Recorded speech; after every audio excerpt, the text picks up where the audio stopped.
611-998. You're online with the Godsend Comforter. Okay. You can wait for 12 minutes, 718-986. You're online with the Godsend Comforter. 718-986. You're online with the Godsend Comforter. Shabbat Shalom, sir. Hey, Shabbat Shalom. Who is this? Sister Laura Carmichael from New York City. Oh, okay. So you're calling in to try to hear what, you're trying to hear the conversation. Thanks, sir. Yeah, but I need you guys to keep the line clear. It's not as flooded as it is, so they do have room to call in. Okay, so you can still call in. Did you hear any of the negative comments that were being said after my last show? A lot, sir. Oh, okay. Yeah, it was a bunch of negativity. People that left the truth and want everybody else that's in the truth to leave the truth. They talking a lot of negativity and saying that I'm insignificant. I'm not making an impact. But yet, how did they find out about my show? I didn't tell them. I'm not advertising. I don't have big billboards up and commercials. These people follow everything that I do and watch everything that I do, but yet they try to convince themselves that I ain't making an impact. I guess I'm making a big enough impact on them for them to be taking this much time out of their lives to constantly follow me around and follow every word that I say so they can speak against it. But nevertheless, sister, keep listening, and maybe one of the demons will speak up and we can have these conversations, okay? God, sir. 736 area code. You've been waiting for 13 minutes. 763, excuse me. 763-742. 763-742. You're online with the Godsend Comforter. Yeah, niggas is damn, gathering up, conference calling each other. The bottom lip is trembling, niggas are crazy up.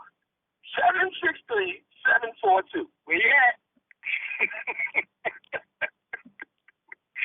All right, somebody's calling up on the application. That cat don't want his number one call ID. 111-111-1111. You're online with the Godsend Comforter. It's actually two of y'all on that app. You're online with the Godsend Comforter. Talk to me. Hello? Talk to me. 111-111-1111. You're online. Talk. Okay. As I told y'all, this is going to be a pretty boring.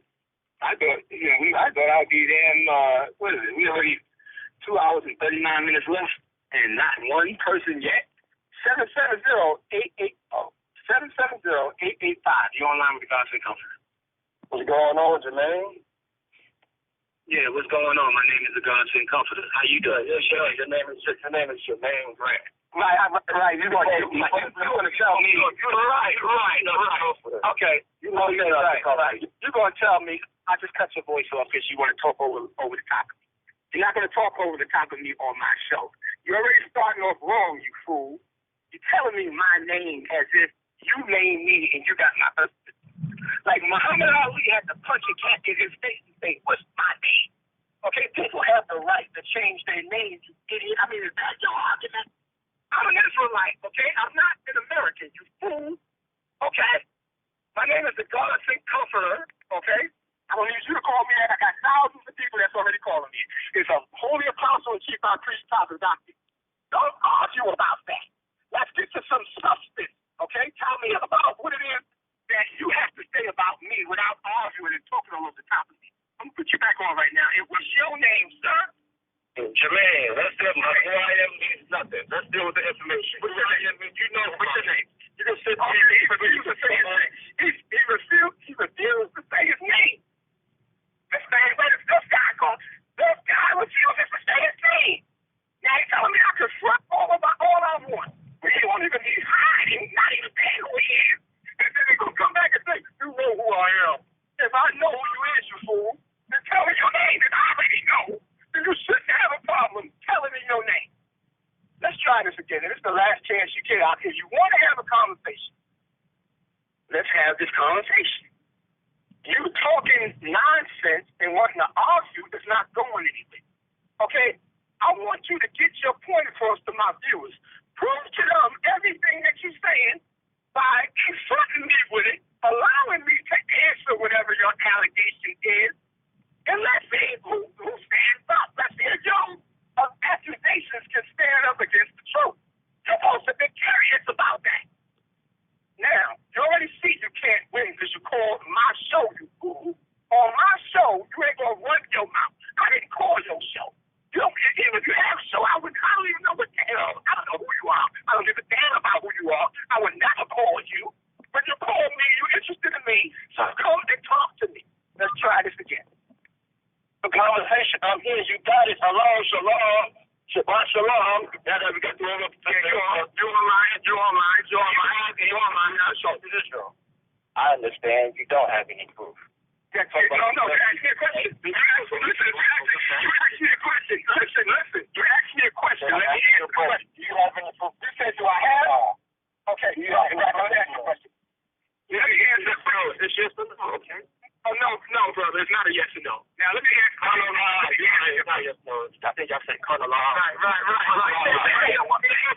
All right, now listen.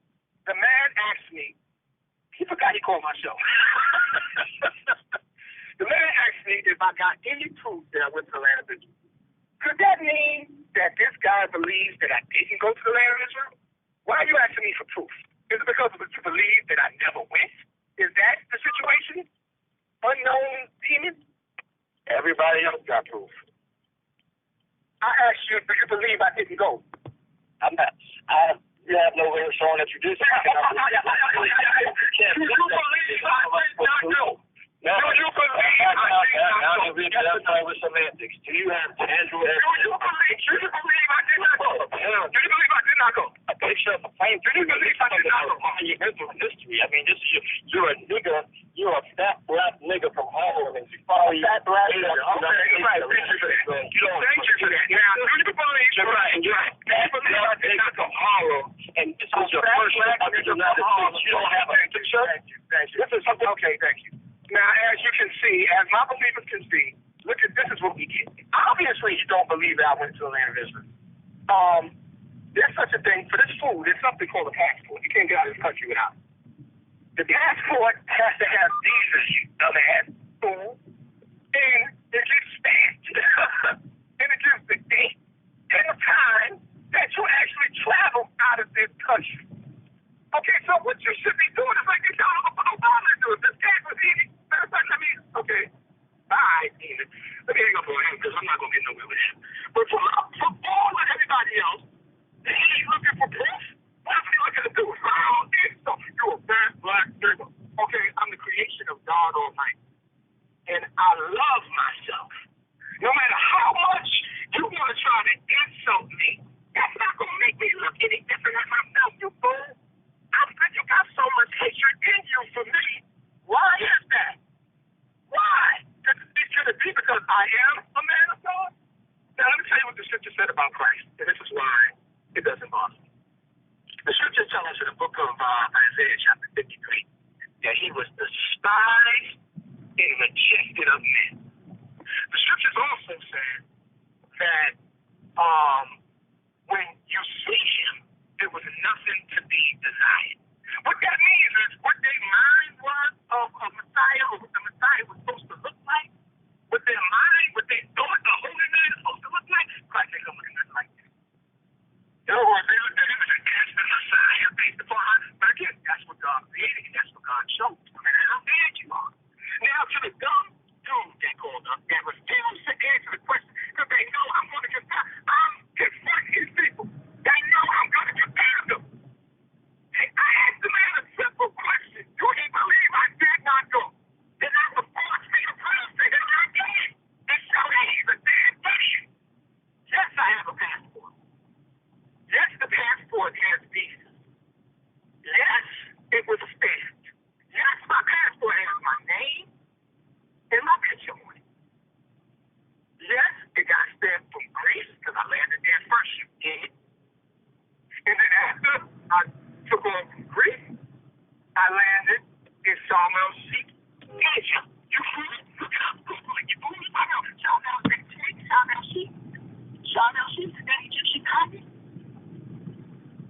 sure enough shit, as soon as I landed, and he said, monumental point in history. I'm glad he said all that, because now that I got the proof, then he's supposed to be a believer now.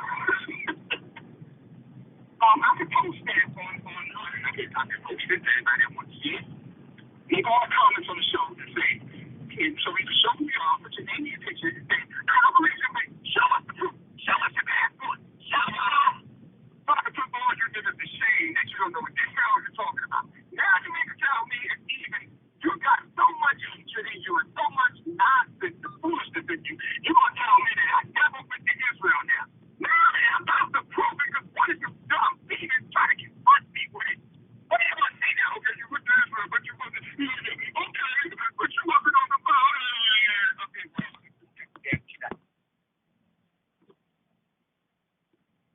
my passport proves that I went to Israel in Egypt. After I left Egypt, I got on the plane and landed in Eilat, Israel. Eilat. Okay? Do you know what that is? Huh? You're a border, you fool. Then from there, I went to Jerusalem. Which year was it? It was 1999. Then the cat telling me about a picture of me standing in front of the pyramid. I don't know how many years ago, I don't forget about it. You didn't tell me anything was looking at my picture. This nigga got my picture of me standing in front of the pyramid in Egypt. And all he could do was, God, nigga. I'm going to do God, nigga. What was that supposed to do? Why is that your opinion of me? You sound like a crybaby. You don't stop crying and talking to me. Let me hear somebody else, please. Now, we already see, this is exactly why I tell a believer. What's the point? Y'all see what I was telling you last night? To answer another point.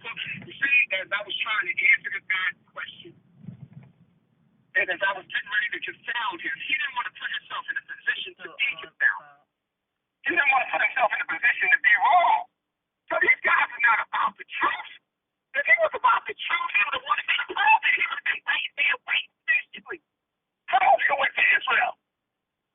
Because I don't believe you went, but he can't even stand behind his own gang station. Y'all just seen that. We owe somebody else 405 area code, 45565. 45565. This dude, I just want to say this again to the rest of you things that's online. That guy waited 15 minutes to talk to me. Constantly got put on hold, which means his voice wasn't heard, and then he kept thinking he was going to take over my show. And when he started howling insults, he got hung up on. After waiting 15 minutes, what kind of sense is this thing? At 12 midnight. I really can't understand you fools. I really don't get it. I really don't get it. All right, let's see. 45565. Let's see if we got somebody that got some sense. 45565. Let's go. You all know about the constant comforter. Paul Epoxy with me, TAZADAQYAH. Don't call me the constant comforter, because nobody calls me that. My name is Jermaine. Jermaine, right? That's why I got the constant comforter. Could it be that somebody else is actually calling me that? God, sir, I believe it, man. I would believe it. Did you just witness that conversation that I had with that dude? I witnessed it, sir. I witnessed it. You know what I'm saying? Did you see him asking me for proof or something, but he didn't want to get put in the position where I was going to put him to shame? Did you see that? Yes, sir. Yes, sir. He didn't want you, sir. He's a coward. He's a coward. You know what I'm saying? Real talk. That's what they all are. Why do you think I'm on the line right now? Because I'm proving that anybody, listen, any fool can make a statement. Anybody can write a comment on an internet web blog. It takes a man to confront another man.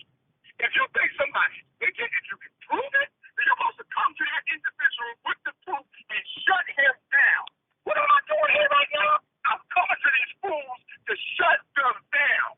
Now, why don't you have a conversation with me rather than trying to talk over the top of me, yelling, please, make me prove it to you. Like, I'm going to make you prove it to me. I'm going to make you prove everything that you say. One of you niggas can't prove it. That's why you're not willing to have a conversation. How you doing, bro? Yes, sir. I'm the boss, sir. Okay, all right. Did that send you the conversation that you just heard? I heard the conversation on my phone. Did it send you? No, sir. No, sir. No, sir. No, I'm tired of them cats. You know what I'm saying? Like, I read some of them comments, sir. Like, I didn't know cats was talking like that. That dude Miguel, whatever his name is. Yeah, right. Miguel. Let me tell you about Miguel. Miguel is the same fool. This is the same idiot that came to me. Miguel, you on the line? Stay on the line, Miguel, because I'm going to get to you. This idiot came to me and said, I know you're the God thing comforter because nobody could get this many people down the floor. So I know you're the God thing comforter. Now you're online talking all that nonsense. This is the same guy that was coming to me about how he wanted to get back and how he's tired of this wickedness that he's doing. And he wanted to get, but now he's online talking, oh, Miguel, please be on the phone. Yeah, I'm sorry. He's a weenie. And it pissed me off. I thought this cat was down with the truth. Seeing this cat all the time, and then now I'm seeing these comments, man, and that female, it's pissed me off. Yeah, but again, this is what you got to do. You got to confront evil. I'm here. Now they got the opportunity to put me to shame in front of the whole congregation. Is that not right, brother? Yes, sir. When I finally get one of them on the phone, all he want to do is call me English thing. Yeah, that's crazy. Nevertheless, brother, let me see if I can get to somebody else. But stay on the line, stay listening, and let's see if we can get to somebody else that's going to have a real conversation that's going to give some substance, that's going to prove to the congregation that I am everything that they're saying I am. Like I said, you want proof that I went to Israel and Egypt? Like Obama never produced his birth. I'm not saying that he wasn't born in Hawaii, but he never did it. Yeah, I will produce my passport, but I just need all you niggas to line up one by one and say, I cannot tell you he can't produce it. Show that you're the man of God. Show that the Spirit is on you. Show that when you speak the truth. All y'all line up petitions say, I guarantee you this man never went to Israel. I guarantee he has no proof he never went. And I guarantee you, I will put that proof up, and all you niggas will be shut down. Because that's the heritage of the servants of God, is to shut a nigga down. So I'm not going to answer none of your questions unless you put yourself in a position to stand behind what you're saying. I asked the man a question he refused to answer because he's a faggot. I said, do you believe I didn't go to Israel? And the man refused to answer that because he knew I was going to prove him wrong. All right, let's go to the next caller. Hopefully it's a demon. 407 area code. Miguel, is this you? Come on, 407-494. Talk to me. 407-494. Talk to me. 407-494. Talk to me. Okay. All right. That person refuses to talk. 612-998. 612-998. Talk to me. You're online with the Gospel Comforter. Talk to me. 612-998. You're online with the Gospel Comforter. Talk to me. All right. Come on, where's the next gangster at? Are we going to have a conversation here, or are you going to be in kindergarten name calling? Come on, let's talk. 718-986. You're online with the Gospel Comforter. Talk to me. I'm getting tired.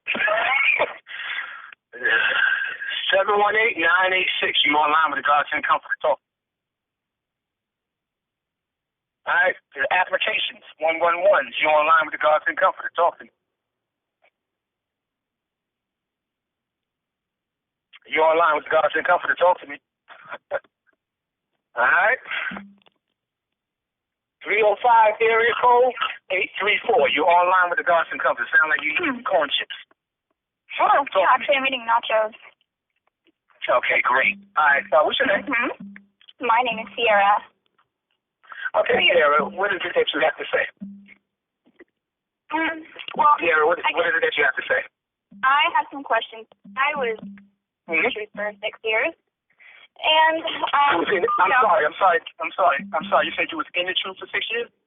Correct. Yes. Okay, go ahead. And I joined when I was 15 years old. Okay. And I was put together basically with a man who was 13 or 14 years older than myself. And I just kind of want to know what your... You was put together. You was put together with a man. I could never ask you straight, face to face, when I was in the truth. How could you let a 14-year-old marry a 28-year-old man? How could you do that? Okay, now let me ask you. Well, let me ask you a question, Sierra. Okay, first, Sierra, you said everybody that's in the truth already know that this is live. Because what you just said, wait a minute, what you just said was you can never ask me a question face to face. Everybody in the truth knows that they come to counsel. I was scared. I was scared of you. Okay, no, wait a minute. You didn't say you were scared. You said you could never ask me. Everybody's scared of you. Everybody is scared of each other. Right. Everybody is scared of me. Now she's getting irate. What she just said, I had to cut your voice off for me. What she just said was she wasn't able to come to me and ask me a question. So this appears that we're on the phone with a liar. This person is telling me that I put her in a relationship with a 28-year-old man. Okay, now, let me ask you some questions, sister. Let me ask you some questions. Do you realize, sister, that all of our counsels are videotaped? Do you realize that? They are videotaped, really? Yes, they're videotaped. Yes, really. You liar. All of our counsels are videotaped. Where were you? Where were you when I needed you? Huh? Where were you when I needed you? When my husband was beating me? When he was beating me, I tried for 2 years to get counsel, and I got counsel, and you weren't even there, but the two apostles just told me to suck it up, basically. I lost my mind. You ruined my life. I was a child. Wait a minute. Wait a minute. Wait a minute. You're making a whole lot of accusations, and you're not letting me address these accusations. Go ahead. Okay, let's be fair. Let's be fair. You said, where was I when you came to counsel? First of all, we need to find the videotape of your counsel, number one. Number two, you're changing your story. You're saying that don't ask me where I was. You said I put you in a relationship with a 28-year-old man. You let it happen. You let it happen. I let it happen. If you control the entire nation, you let that happen. Everybody knew how old I was, and everybody knew how old I was. Sierra, you realize my life has been... Listen. You know how hard it's been to... Nobody can hear you no more because I had to cut you off because you're trying to talk all over top of me. Everybody can see the sister has changed her story. A minute ago, she said I was the one that put her in a relationship with a 28-year-old man. I want y'all to see the demons that okay, now that she can't prove that I was the one because we have videotape, now she's telling me, well, I let it happen. I should have stopped it when I seen what was going on. Well, this is something else that this person that claims she was in the truth don't know. I'm the one that put in order. This is also a videotape. That when courtships are requested, nobody over the age of 18 can request anybody under the age of 18. Of course, sure, I didn't know that, sister, but I can produce the videotape. I can put it online for you. I can prove what I'm saying. You're just a demon on the phone making accusations. Can't prove nothing that you're saying. Number three, you were 15 years old and you saying I ruined your life. Where was your parents? You're a 15-year-old minor. You didn't have any parents that you expected me to be there for every wrong decision that you made in your life, even though I'm dealing with a congregation of thousands of people, because I didn't make it to your council that you claimed you was in with two other holy apostles. Ruined your life? This sister is a liar, as everybody can see that, and I ain't got time. Like I said, if you're going to talk to me, I'm going to be on the phone with you, and we're going to have a conversation. If you're just going to run from every statement that you make, anybody can come on here and lie. I want you to be able to prove what you're saying. Back it up. The sister had no idea we videotape councils, especially with minors. She had no idea. So now they're coming with all of these accusations, lying, trying to make the truth look bad. This sister's number is 305-834-9353. If anybody want to call her and give her a piece of your mind. 305-834-9353. this so-called sister that was in the truth. All right, eating nachos. All right, 407-360. You on with the Godsend Comforter. 407-360. You on with the Godsend Comforter. Come on. You're really wasting my time here. 407-360. I'm here. Okay. Okay. Tell me what it is. What's your name? I'm not going to tell you my name. It's not important. Everybody want to tell me their name. No, because it's not important. That's not the point. It's not important. Wait a minute. You calling me up based upon accusation. Okay, really. Okay, listen. I had to cut you off because we're not going to do that. I thought you learned that from the other phone conversation. You're not going to call my show and talk all over the topic. You refuse. You want to hide. You want to say all kind of accusations, and you don't want to even tell me who you are. The other sister said everybody's afraid of you. Really? When you leave the nation of Israel, what happens? You end up in a barrel in the bottom of the sea. Why is everybody afraid of me? You should be afraid of this government. You should be afraid of the mob. You should be afraid of black Muslims. Why is everybody afraid of me? Do I hunt you down and kill you when you talk against me? Like, why is this just to hide? And no one to say, my name is not important. My name is not important, but what you're about to say is so important. But your name is not important. Listen, we going to come back and I'm going to ask you that question again. To show you how dumb they is, she can just give me a fake name. But this is too stupid. She want to say, oh, I got my name not important. You want to tell me your name or I'm going to hang up on you. Now, again, what's your name, sister? Are we going to have a conversation or are you just going to run your mouth? Because you did say it for 3 hours. Okay, I have to hang up on her. Because like I said, you ain't going to call my show and do it. Okay, if they really want to talk, am I asking them? Did I ask her what the address? Her social security number? Did I ask her something that she cannot, that she's supposed to be so afraid to give up? If they really want to talk to me, they're going to meet me on this level. They're going to be courteous. They're going to meet me on this level. If you don't want to talk to me, call up with your nonsense. You're going to get hung up on because you just throw a fool. And like I told my congregation yesterday, I don't talk to fools. 407-529. 407-529. You're on with the Godsend Comforter.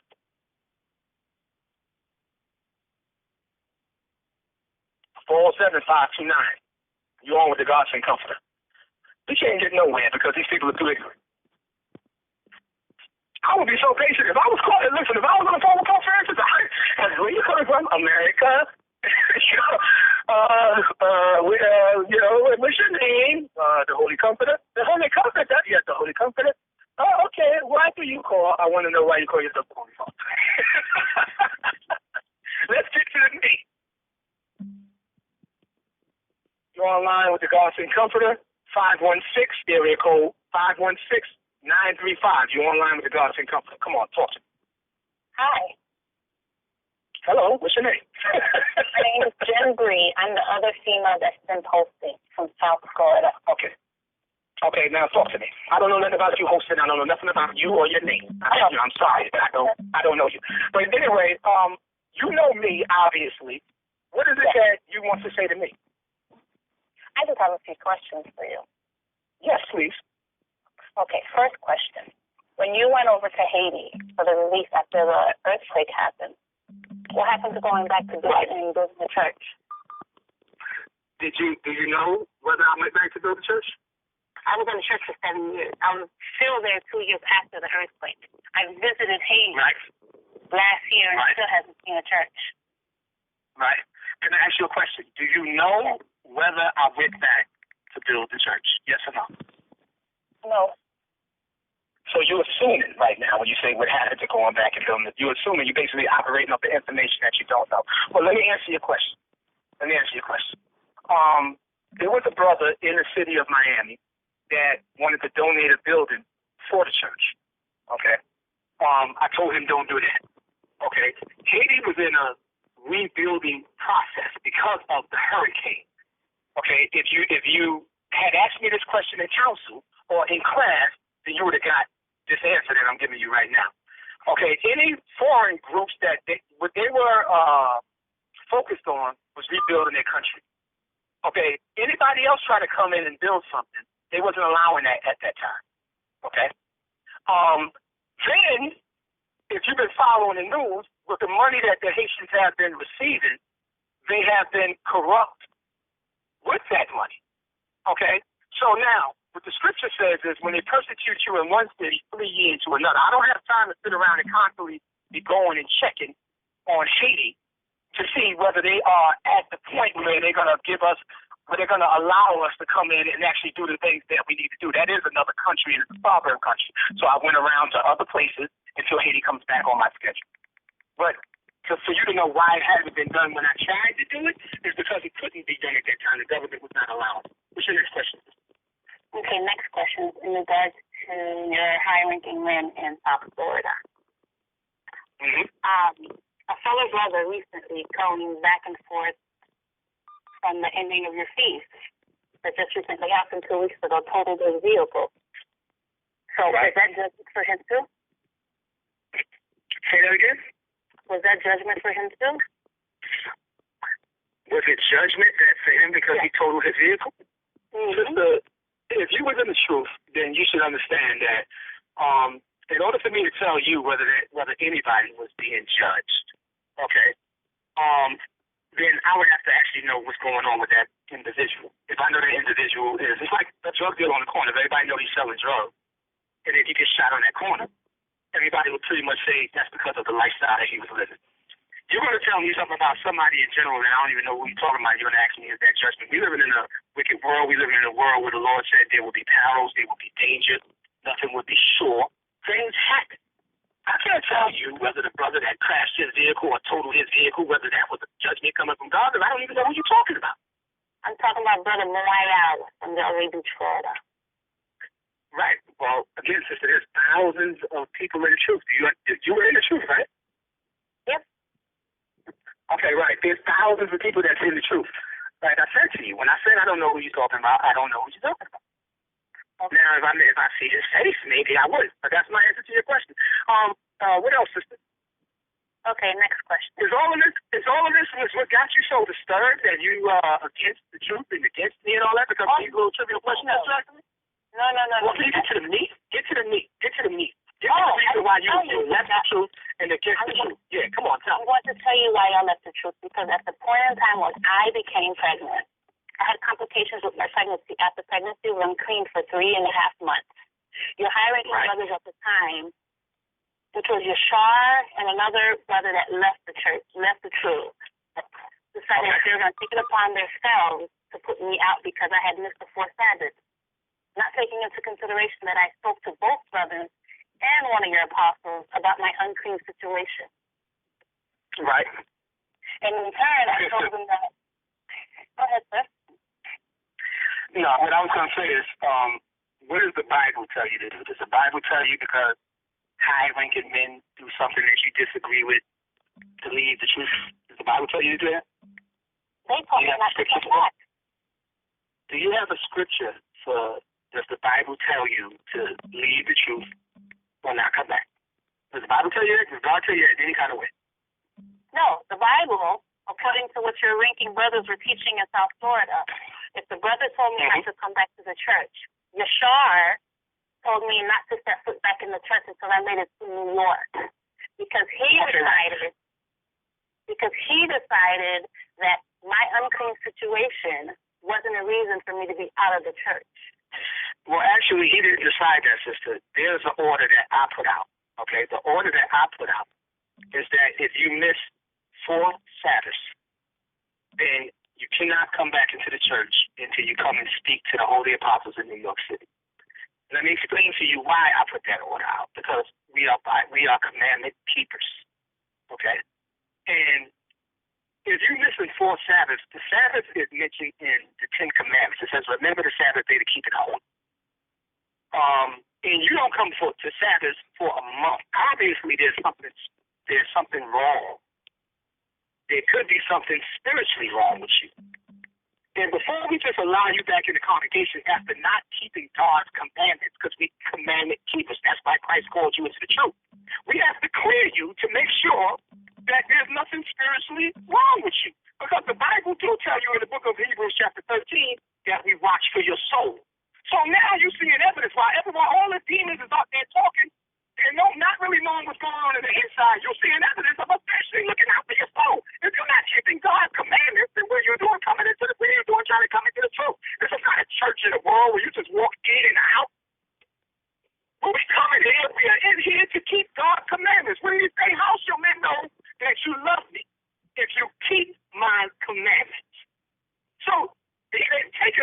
himself, you're wrong with that.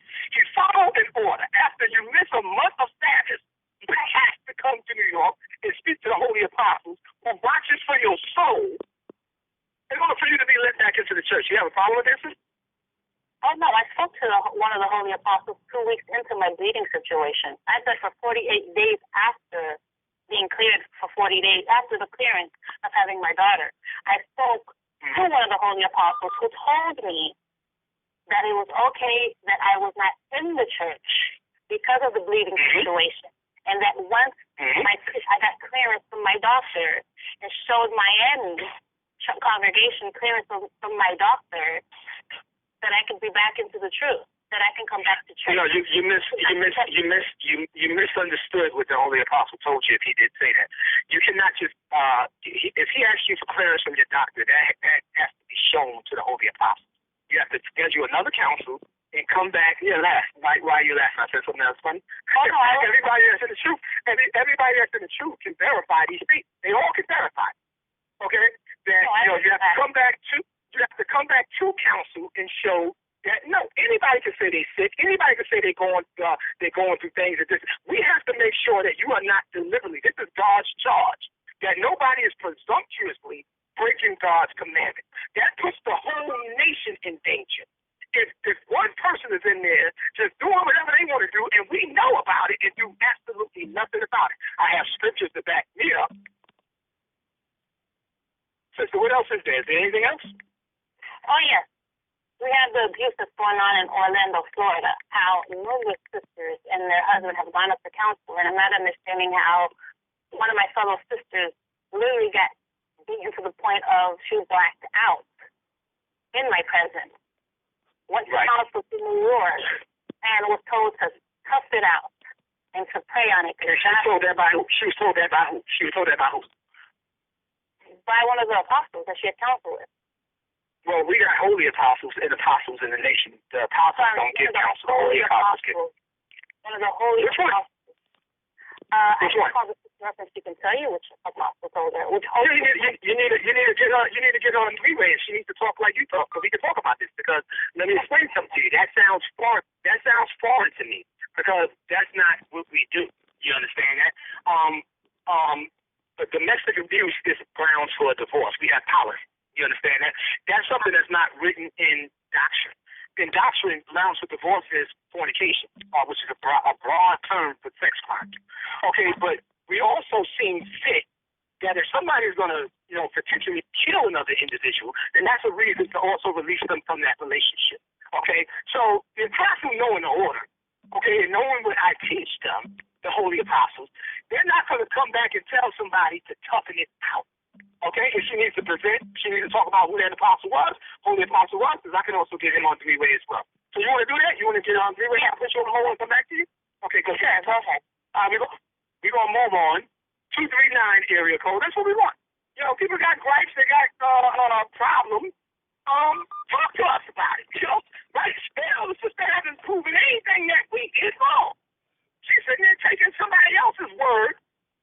Can't verify nothing. 239-201, you on with the God Sent Comforter. 239-201, you on with the God Sent Comforter. Let's talk. 239-201, you on with the God Sent Comforter. Let's talk. Awesome. All right, are you a game fan?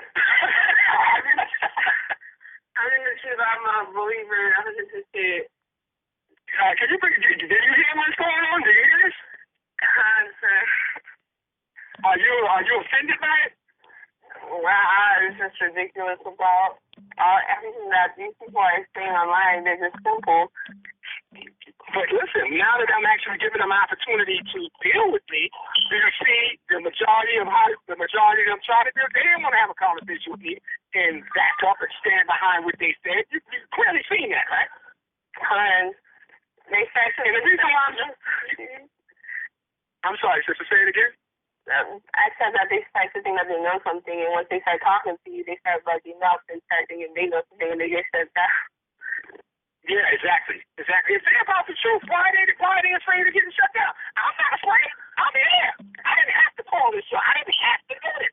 I did this for y'all, so y'all can see that these people are full of crap.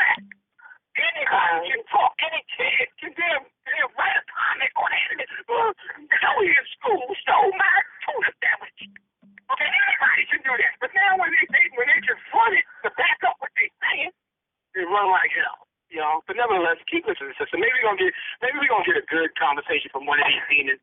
Where I guarantee you, if I have a conversation with these demons, I guarantee you, if they talk to me, you're gonna clearly see it. Either they're gonna admit that they're wrong and apologize, because they're gonna have to admit it. If we have a conversation, or they're gonna get so irate, they're gonna start to black. Have the aneurysm in the process of it, fool. Okay? All right, sister, keep listening. You're on with the God Sent Comforter. Come on. We are 2 hours. We are an hour into the show, and we ain't really getting nowhere yet. I mean, come on. You're on with the God Sent Comforter. Talk to me. 111. You're on the application. Talk to me. That can also be an international call. Hello, you're on with the God Sent Comforter. Y'all come in.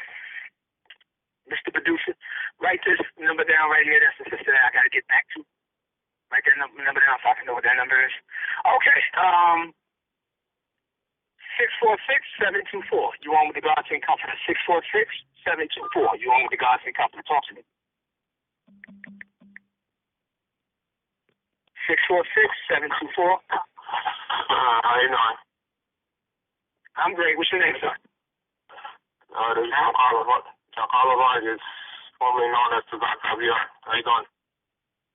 Okay, TAZADAQYAH. I'm doing great. I'm amazed that you asked me how I'm doing.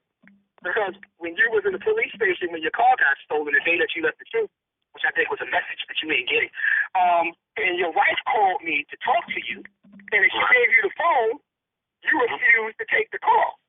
Oh, yeah. I mean, I'll be honest with you, I was going through some things in conflict within myself. I want to say some things within yourself. Okay.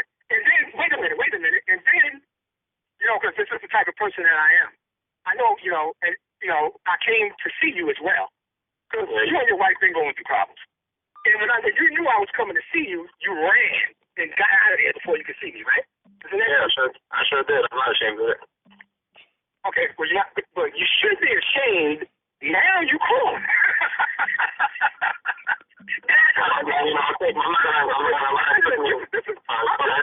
I'm just saying this to you. You didn't want to talk to me when your car was stolen. You was at the cop station. When I was coming to talk to you face to face, you ran. But now you want to call and you want to gainsay some stuff and you want to talk to me now. What happened? You built up some courage? What happened? Yeah. Yeah. Okay. Let's talk. Let's talk. Talk to me. First of all, I want to say thank you for taking this call. Even though we're on opposing sides, I do respect the fact that you open to the conversation. Yes, I am. Talk to me. I basically want to know, I'm going to say this and be clear about it. I don't have the proof. I don't have the document. Okay, you don't have proof and you don't have documents? No. Okay, go ahead. I'm going to ask you a question. Yes. Why all the properties you live at and all the possessions that you own, cars, luxury cars, which is a whole other topic, under the church's name? Okay, now, you don't have proof. You don't have documents. Or is it true? Stop it, brother. You don't have proof and you don't have documents. But you asking me all of the property that I live at, which is not true. Let me just answer your question right now. That's not true. But all the property that I live at is under the church's name, and all of the cars are under the church's name. Okay, and you ask me why is that? Now, let me ask you a question.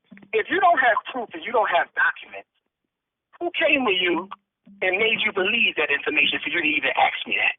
Could it be the FBI, brother? Be quiet. Be quiet. I'll tell you straight up. Yes. Tell me straight up. I'm going to tell you one thing. Now, the FBI came to you. And behind the FBI coming to you, you're no longer in the truth. Now, let me just say this to you. You've been in the truth for how long, TAZADAQYAH? Since I was 12 till I was 30. And you don't know how long that is? 17 you don't know how long that is? 17 years. 17 years. You spent 17 years of your life in the truth. Unless you can tell me something is wrong with the Bible about Esau, and Esau being the devil. and Babylon the Great be in America. Right. How you gonna let the enemy come to you, and why are they coming to you? How you gonna let the enemy come to you, tell you some stuff, and your weak behind ran out the truth because of what the enemy has said to you? Wait a minute. Isn't it the goal of the enemy? Isn't it the goal of the enemy to get you out of the truth? Isn't that Satan's goal? Well, can I clarify something? Listen, just answer my question, then you can clarify. Isn't it the enemy's goal to get everybody out of the truth? Doesn't the Bible prophesy about that? Yeah, I mean, I don't believe in the Bible anymore. I'm gonna tell you. Okay, but listen. I didn't ask you whether you believed it. What I asked you was, did the Bible prophesy about it? You've been in there 17 years. You can't do something. If the Bible tell you that people are going to try to come in, right, it's true. So you're believing in something. You're not believing in something that has proven itself to be true. But you believe in the FBI that they give you no proof and no document. Explain yourself, Well, you didn't answer my question. I think I said my question. You didn't answer? Okay. First of all, they didn't come to me until after I left the truth. But that has nothing to do with anything. I'm asking you. So how do you make your money? It got to do with everything. It has to do with everything. How do you make How am I making money? Yes. Why is that any of your business?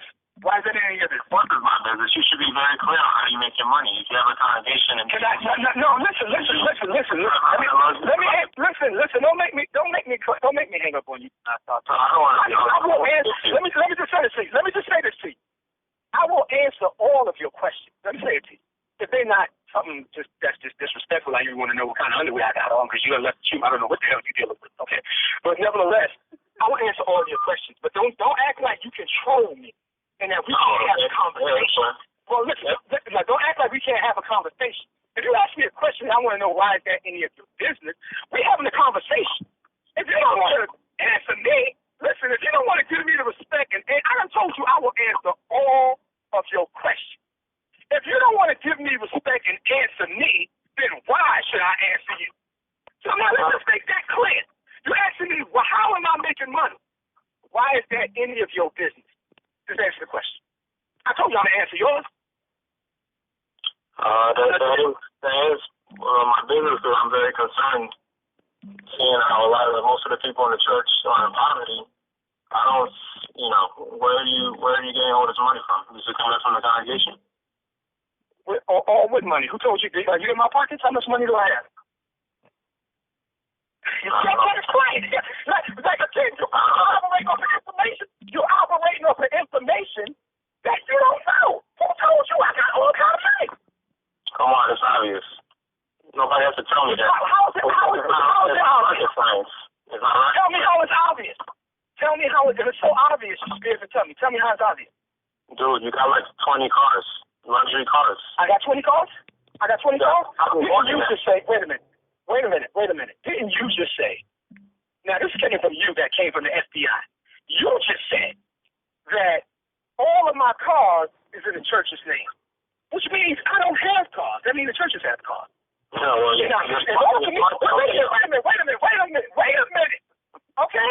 If all of my cars is in the church's name, then you can't come and tell me you run around, you own all these cars. If they not my cars, then how you coming to me about that? Now, I'll ask you a question about the FBI. Let me ask you a question about the FBI. The Mercedes-Benz that they drive around in, the armored Mercedes-Benz, and all the cars that they drive around in, can you tell me who pays for that? The U.S. government.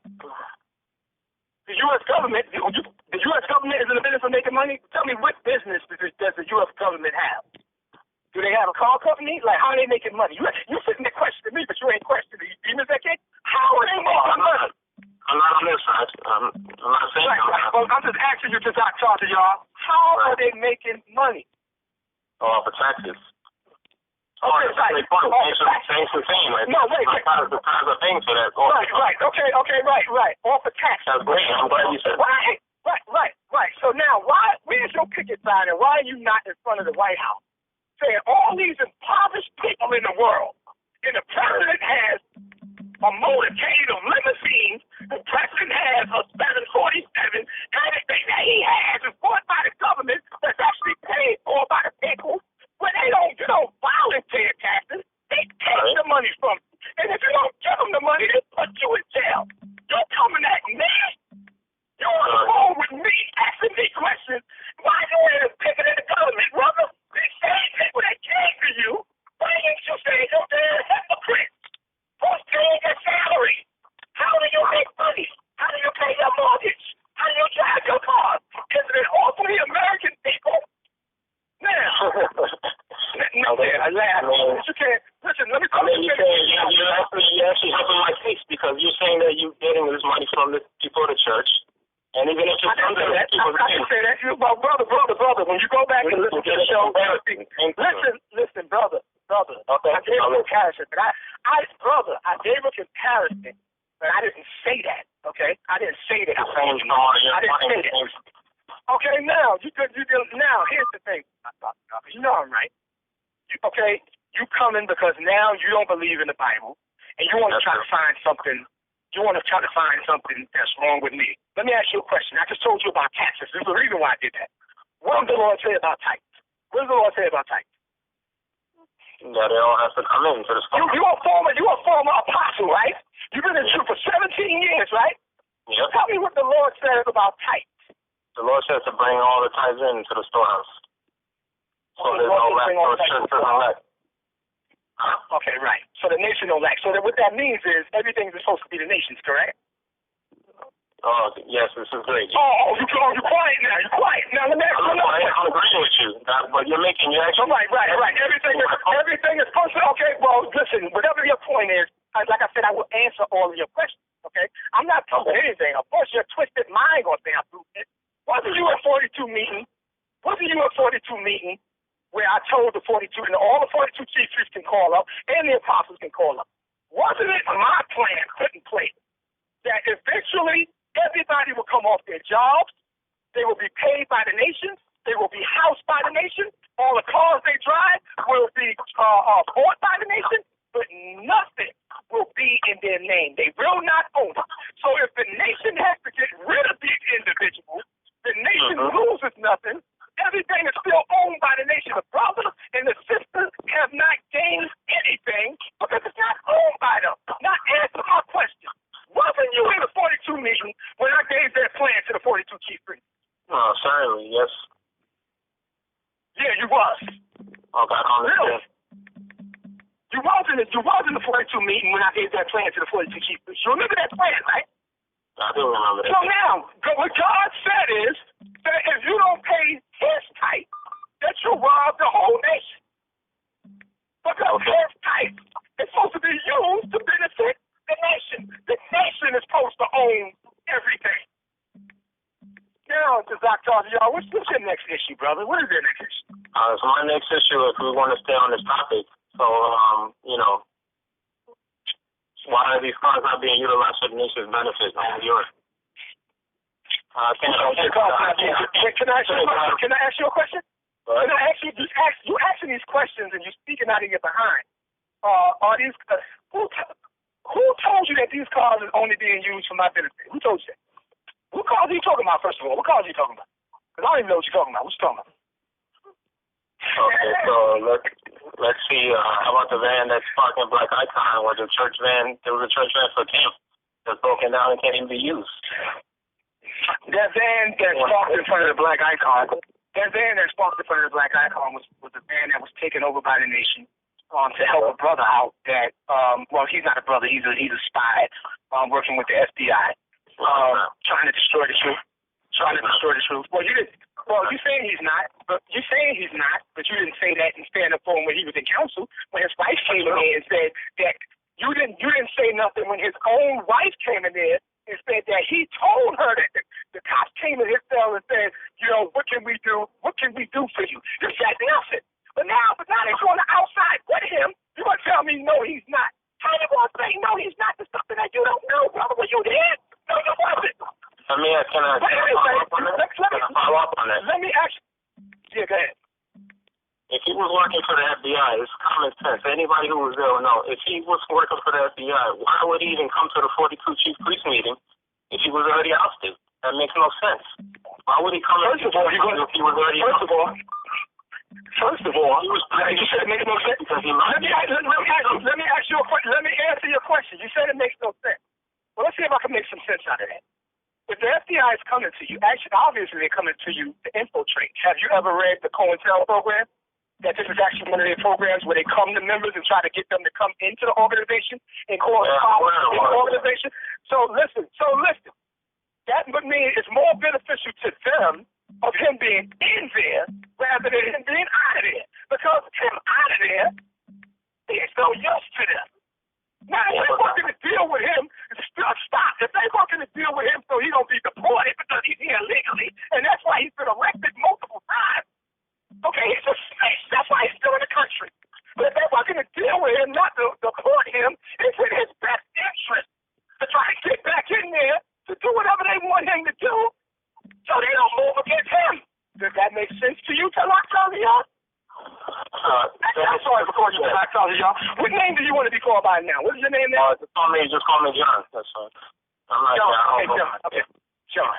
Okay, John. All right, so now, what's the next thing? I mean, come on, just all you brothers. God, man, let me ask you a question. Let's just go back to the title. Let me just go back to the title limit. Is there anything in the Bible that says that Jesus Christ said anything that the priest, the high priest, me, anybody, that we're not supposed to utilize the title, get paid by the title, or have our expenses taken care of? Does the Bible say anything about that? No, it's not against it. Okay, right. So Christ is not against it, right? Yeah, you're 100% correct on it. Okay, right. So if Christ is not against it and there's nothing wrong, why are you questioning me about it? Because you got a holy pastor, chief of police, sorry guy, and holy pastor, priest Shaw living in apartments in Harlem, and you living in luxury. Okay. Okay, Apostle Ari, let me explain it. You said I'm living in luxury. Let me explain it. Okay, great. Well, are you mad because I'm living in luxury? Well, that's not I'm only mad. Okay, right. Well, stop. Well, stop. Well, you telling me about Ariel and you telling me about Shaw. Okay, did Ariel tell you where you want to live? No. Did Shaw tell you where you... Now, can I ask you another question? I just want to ask you a question. Yeah. How do you know that where they living, that's not where they living by choice? How do you know that? Oh, I don't know that. Yeah, you're right about that. Yeah, right. So again, what is your point? You're trying to find something hard for something wrong. And so far, all we see is the FBI case. Well, let me ask you something about the FBI. Isn't that a criminal investigation organization? Of course, yeah. Don't they investigate crimes? Yes, federal crimes. Yeah, federal crimes. Isn't that, well, not federal crimes. They investigate crimes. They can make a federal case out of it, okay? There's a difference, okay? They can go into a local state, and they can investigate that crime, and then they can bring it on the federal level. They investigate crimes. Now, what I'm asking you is this. If they're supposed to investigate crimes, haven't you heard me talking about the FBI way before they started showing up? You've been in there for 17 years. You haven't heard me saying to the congregation that they got spies in here, that they responsible for the breakups, that they be coming to people, that they infiltrate. You ever heard me say anything? Just be honest. Oh, yeah. Yes. Okay, now, so that means that I was aware of the FBI operating within the truth for years now, over 5, 7, 10 years. Now, it takes them this long to bring charges for a crime? Don't you know that this is the most powerful government in the world? If they got evidence that somebody is committing a crime, don't you know that that's the time that they're going to come in and arrest that person and prosecute that person in court? Why haven't TAZADAQYAH used your brain? This is the FBI we talking about. They go to other countries and investigate crime. You'll see them fucking in and investigating for the Western people. They've been operating within the nation for years. Something else you don't know that you can actually look up. They have 5 years to bring charges on a crime. 5 years. The prosecutor can look at it. 5 years. They've been so-called investigating us for over 5 years. If we're doing something wrong and committing crime, then why haven't the FBI done their job? Yeah, You can't answer that either. That's definitely a good question. Yeah, I was wondering why. Yeah, I know it's a good question. Why you ain't asked the agent that when he was talking to me? I did ask him that. Oh, you asked the agent why didn't they come and investigate? Why didn't they come and press charges and make arrests? Is what they're saying is true? Yeah, I did ask that. And what was the answer, brother? I mean, you laugh. What was the answer, brother? Yeah, You're a liar, Op. You're a liar. Okay. Now, you want to thank me for taking the call. I thought you had something of substance to say, something that's going to shock the congregation where they all. First of all, let me just read this to you, even though you don't believe it. Yeah, I don't care about. Yeah, I know, but I do. Just because you don't care about it don't mean it ain't going to happen. Okay? The day you left the truth, you ain't care about a criminal out there if he still stole your car. Mark chapter 10, verses 28. Then Peter began to say unto him, Lo, we have left all and have followed thee. Jesus answered and said, Verily I say unto you, there is no man that hath left house or brothers or sisters or father or mother or wife or children or land for my sake in the Gospels, that he shall receive 100-fold. Christ talk about giving people say he got 20 cars. What did Christ say? They shall receive 100-fold land, houses. Now let me just go back and read this again. But this is verse 30. That he shall receive 100-fold now in this time. In this time. The scriptures also said houses and brethren and sisters and mothers and children and land. You're going to get that now in this time. Christ said with persecution. You know why with persecution? Because people are going to be envious, jealous, and be mad that this is the blessings of the Lord that makes it rich, which is the scripture. And if God is going to bless and if God is going to do something, then that's Christ's decision. What is your problem? All you need to do is say, I'm not going to follow that and leave. Why are you trying to get other people to believe? Leave. But the Bible is saying. The scriptures also says this. And in the world to come, eternal life. So the gift in the world to come is eternal life. But Christ said that everybody that have left things, He's going to give them 100-fold now in this time. Where do you think I get the program from when I told the brothers and the sisters in the 42 meeting that so it could be easier for them to do their ministry? It's written in the Bible. You've been there. You know how hard it is to work and to go out and to teach and sacrifice our lives and do everything that we're doing. It's more profitable and beneficial to the nation that the nation pays for everything so you can have the time to actually go out and bring forth fruit. This is the doctrine of Jesus Christ. You being the devil, working with the FBI, and trying to find something wrong. Trying to find something wrong. Well, if you ain't working with the FBI, how come you don't want to work with the FBI? How come you don't want to work with the FBI? How come you don't want to say what the agent said? Huh? Listen, they said it. Look, you want to know what they said? They said they're working on it. If you want to know. How they working on it? Oh, man, it's been over 10 years. They only got 5 years to win a case. Go check it up. Go look it up. The Bible says, brother, it don't take a lot. This is the FBI. They have access to everything. I mean, who am I? Pinky in the brain? I'm smarter than the FBI where I can hide my crimes?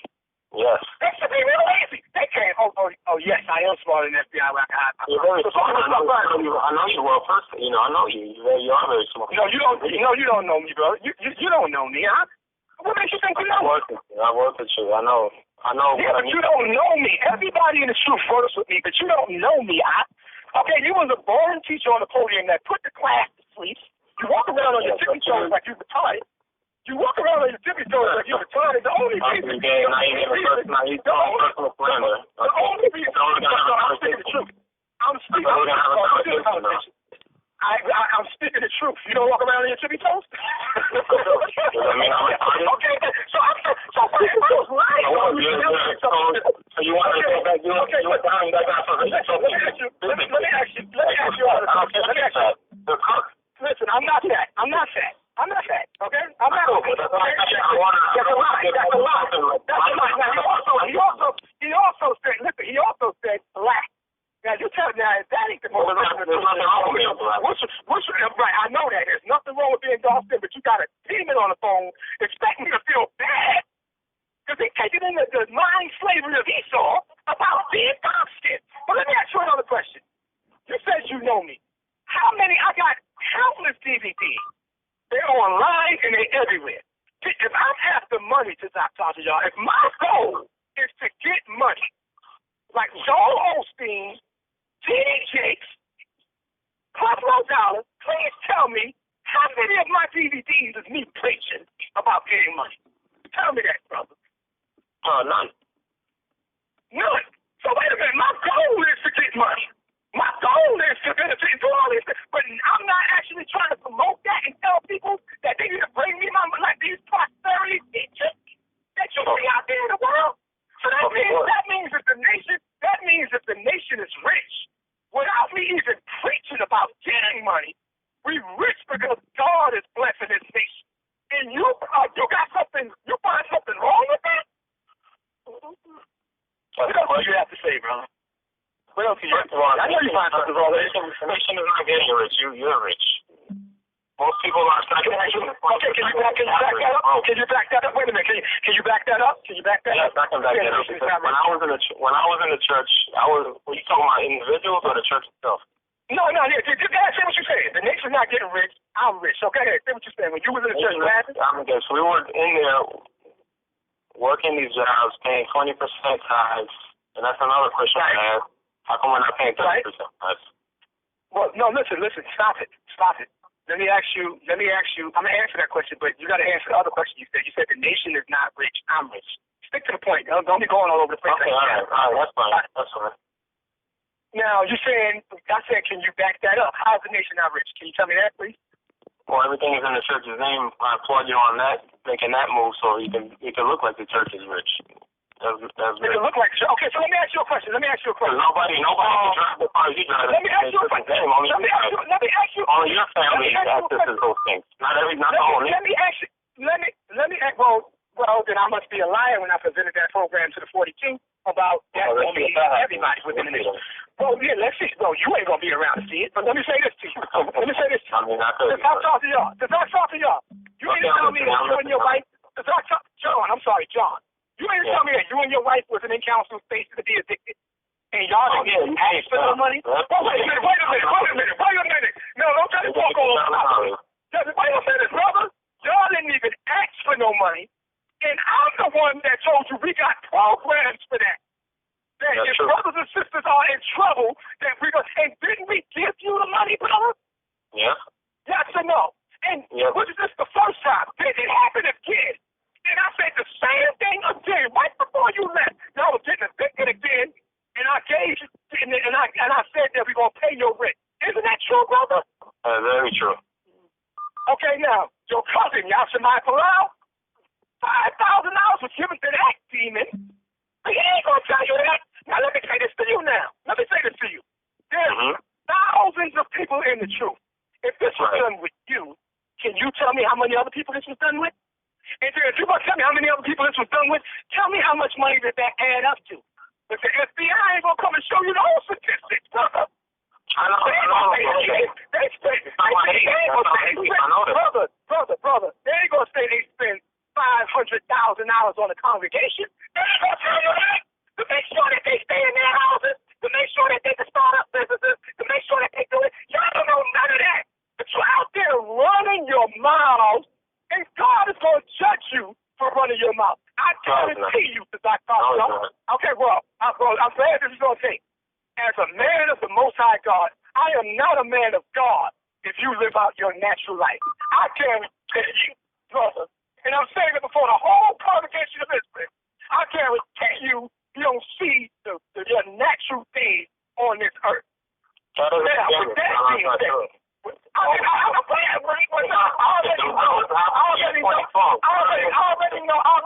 already know that you don't believe. So honestly, I didn't say that to scare you.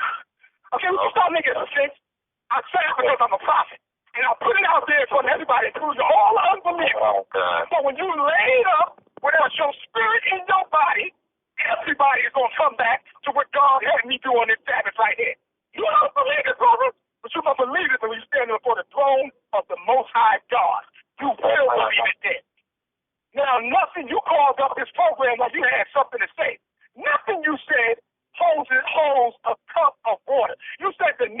not rich, but yet you have benefited. You have benefited. The nation paid your rent more than once. You have been a part of you have been a part of our Passover.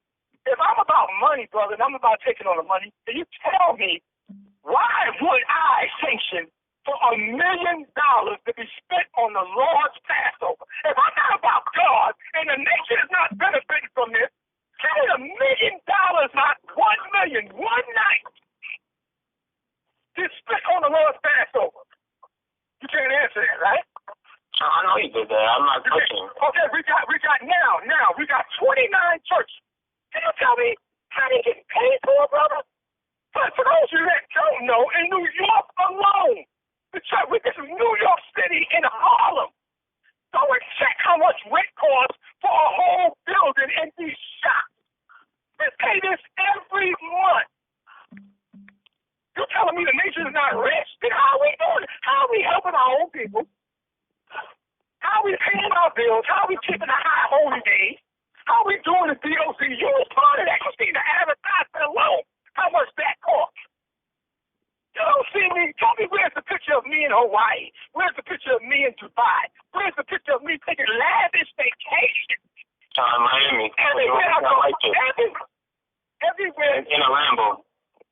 In the Lamborghini. You said that because it's not beach. When you were with Escort. Right. Okay, that with Escort. There's a video. Okay, right. How about when you were kissing the chick in the Lambo? Wait a minute. Pictures of that. Kamayan took pictures of that. You just said it. Kamayan took it. Who put those pictures up? Who put that stuff on the internet? Do you know? Nobody put it on the internet because why? Because that's was it on the internet? Okay, well, wait a minute. Let me ask you this. Well, listen, you running answers off the top of your head? I'm not running. I'll be here as long as you want. Well, you're not answering my question. Okay. Fair enough. Excuse me, John, was paparazzi chasing me, taking pictures, and saying, look at what he's doing? For everybody that don't know, I'll put that up on the internet. If you listen closely to the tape, it tells you that is advertisement for Black Icon Entertainment, which is a company that I have and a job that I had. It was promotion, not me going out trying to have a good night. It was a promotion for the music industry. It was one night. Okay, one night. Okay, the Lamborghini that you're saying I own, it was ready. Yeah, I know. Yeah. But if the come item was there, okay, then he's supposed to be telling y'all the truth. Like he's gonna lie, like he lied about his weight every day. But nevertheless, if he was dead, then he should tell you what happened. Okay? Yeah, I'm glad he did. I asked you about using the nation's money. Okay? And that's exactly how the way Black Icon Entertainment is the nation's business. And by the way, like I said, what I do is everywhere, excuse me? There's a lot of different labels. We got no hits. What we talking about? It's not wait a minute. Okay, well, let me tell you what I'm talking about. You said I have no hits, right? That's right. Okay. What's a hit? A hit record is something that gets on the radio, gets radio play. What else? Hits the billboard. Makes money so you perform. Right. So go on. Right. I've been hearing this. I got no hits. I'm a field rapper. I'm on some more that. Okay, now. How can I have a hit? I know that. No. But listen. How can I have a hit if I never put out an album? You just coming at me. You have no hits. How can I have a hit? Only way it can fail. Only way the album cannot be a hit is if it's put out and then it fails. Right. So how can I not have a hit? You tell me you don't have a hit. You don't have no. Well, how could that happen if I never put out an album? Now, there's people that can actually tell you that there's been times where we got to the point where we get ready to put it out. There's a lot of politics in music, in the entertainment business you don't know about. Plus, as you say, you know I'm not really. Plus, I don't know, whatever, brother. Okay, fine. Plus, whatever you talking about, What you don't know is that there was albums being worked on. You know Wanye is the truth. We was working on an album with Wanye. Okay, I pulled that back. You just said to me, we was working on an album that Wanye was a part of. I had a song with Wanye that I did in Summer Jam. You know that? So it ain't like we wasn't actively, it ain't like we wasn't actively working on things. Certain things happen that caused me never to put those albums out. That don't mean we ain't still working on an album every month. But if y'all want to know whether we gonna get hit, and whether we fail or not, you have to wait till we put out an album. But don't tell me that there is not a label there. Okay? You can go and check the business. There's a label there. Okay? There's property there. Okay? In many different places. So don't sit there and tell me we have the ability to put out records. I refuse to put out something that I don't think is going to be a hit. Now, like you said you know I don't want to be a rapper. So what I do is, and that's the problem. The problem is everybody's always waiting around on me. The truth takes up all of my time. Don't y'all even deny that tonight, because I thought of y'all. I'm not the hardest working brother in the truth. No. Y'all gotta deny that. Okay, thank you. Who's the hardest working brother in the truth? I'm not in the truth. Am I the hardest working brother in the truth? You was there for 17 years. Am I not? Okay. Can I answer your question? Yeah. I feel like you did what you had to do when you were younger. You came up in your position, you did a lot of things, and you took out crooks, former crooks. I give you that. Yeah, you made it seem like it was doing a lot of good things for the brother. Am I the hardest working brother in the truth? No, I don't want to hear your nonsense. Okay, who is? Tell me who's the hardest working brother in the truth. Everybody collectively who actually does the work. Okay, now, who actually does the work? Okay, now, let me ask you this. I also want to get back to my the work that they're doing, you can't keep asking me questions while I'm talking. The work that they're doing, who's putting those programs in place? Where did all that come from? Did it come from you? No, it didn't come from you. Who it came from? Where did it come from? It came from you.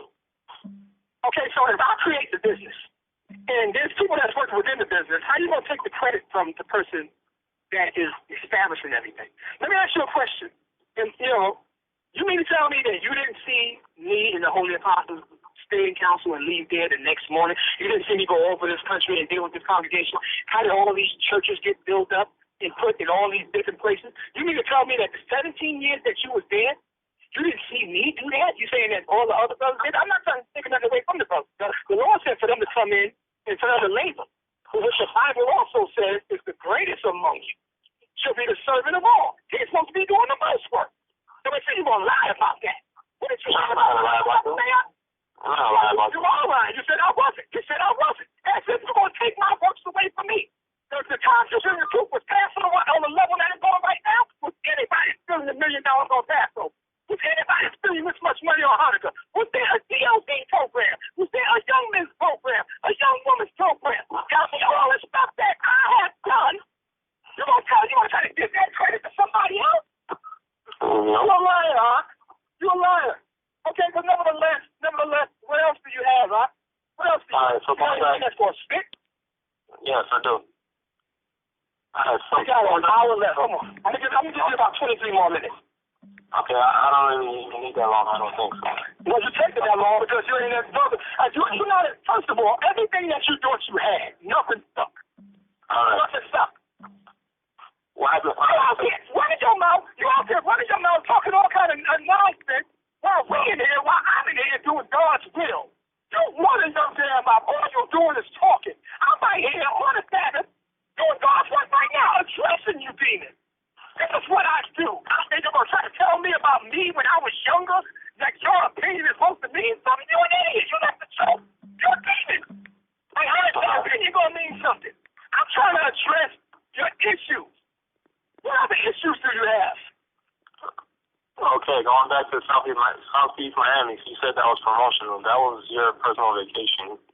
That's what I believe, but whatever. It was for wait a minute. You wasn't there. You wasn't there. You was there at the issue, dude. You wasn't there. You said that was my relationship. This just can't tell you whether that was my personal vacation, you idiot. Now, you wasn't there. But Payala, what's your answer? Hold on, let me put you on. Let me put you on. Where you at? Where you at? Where you at? No. Come here. Tell me where you at.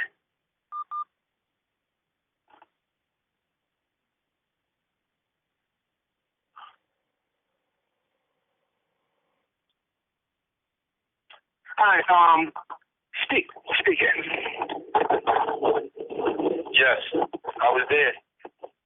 That wasn't a personal vacation. The guy sent come to work from the time we got down to Orlando, Florida, from the time we left. We was on promotion for Black Icon, and he was working. We was doing other things. He was actually leaving us and working all around the city of Orlando. And then when we got to Miami, he was doing that too. He was looking for all kinds of things for the church, and everything that he was doing, we wasn't even doing anything. Okay, so that came from a person that was there. We sitting up here talking to somebody that wasn't there, gonna put himself in a position that looks stupid and tell me that was a personal vacation. Anyway, and there was more. Mona Shaw was there, Mona Gunn was there, they in the studio, Ayashala was there, Kakama Young was there. Now Kakama Young is out there talking with y'all, so he gonna lie like hell, but thank God that there was more than him. Said, oh, come on. Well, ain't he out the truth? Oh, no, guys, that's out the truth. Don't even believe the Bible no more. Well, say, oh, come on. So, of course, you lied and everything, Ricky. You said you're not the Now, listen, you want to flip with There's your name. You should have put on the escort that day. How's that tattoo? You too. How's that tattoo? You too. Being that you want to ask me questions, I got one question for you. How's that tattoo? I got tattoos out there. Like I told you, I don't believe in the how's the tattoo? How's the tattoo? I'm going to get more. Oh, okay, great. Get more. Make sure you get some on your face. All right, what else you got, brother? What else you got, Sean? John, what you saying is not holding up against nothing. You got anything else to say, John? Yes, you still didn't answer my question. What happened to those women in the video? What happened to them after the video? What you think happened to them? You took them back to your hotel and you did what you had to do. Really? Who told you? You didn't kiss that chick in Lamborghini? The white chick. And she was Okay, you said I took her back to my hotel and did what I had to do? Did you see that woman get dropped off at a hotel? Yeah, she didn't go to my hotel, but she got dropped off at her hotel. Plus, she's a model. Okay, am I not supposed? First of all, I'm not supposed to work with people in the industry because she's an Edomite. I wasn't supposed to work with her. She was a model and she was there for the promotion that we were doing. Now, a lot of those other women was there because I had so much authority and I'm in the favor of God. I let in the club whoever I wanted to let in the club. And the light was shining where I was at, so all of them came where I was at, where the club had to put security on me. All of it has been filmed. This is what I put up, and this is the attention that I get, and this is why all you niggas are bad. And you don't even know what you're talking about. You're an insult to me. I don't even have time to talk. I don't even have time to talk to you anymore because you're an insult to me. And you're a demon. And like I said, brother, stay up at night worrying about how God is going to get you, because it's God that's going to get you. All right, so now as the nation of Israel can see, okay, again, these cats is not holding nothing. They're doing all this talking, all this assuming. They don't even believe in the Bible. They can't stand up to nothing. Not one scripture is coming out. Let's go back to that sister. She's supposed to have another sister on 3-way. Let's go back to that. That was John, former apostle of the truth, and people could bear witness to this. One of the reasons that I rose him up to be an apostle is not because of his teaching, it's not because of his zeal, it's not because of his knowledge. It had nothing to do with that. All the other apostles, they got that. What I needed another Ephraimite up there, because I wanted the Ephraimite tribes to see that we're not about skin color. It's not just Judah. It's not just Benjamin. It's not just Levi. All the tribes is represented. Okay, so that's why Shamshawan was there. All kind of people was there. You understand that? And I needed him as an Ephraimite to fill that slot. He was only there because of his tribe.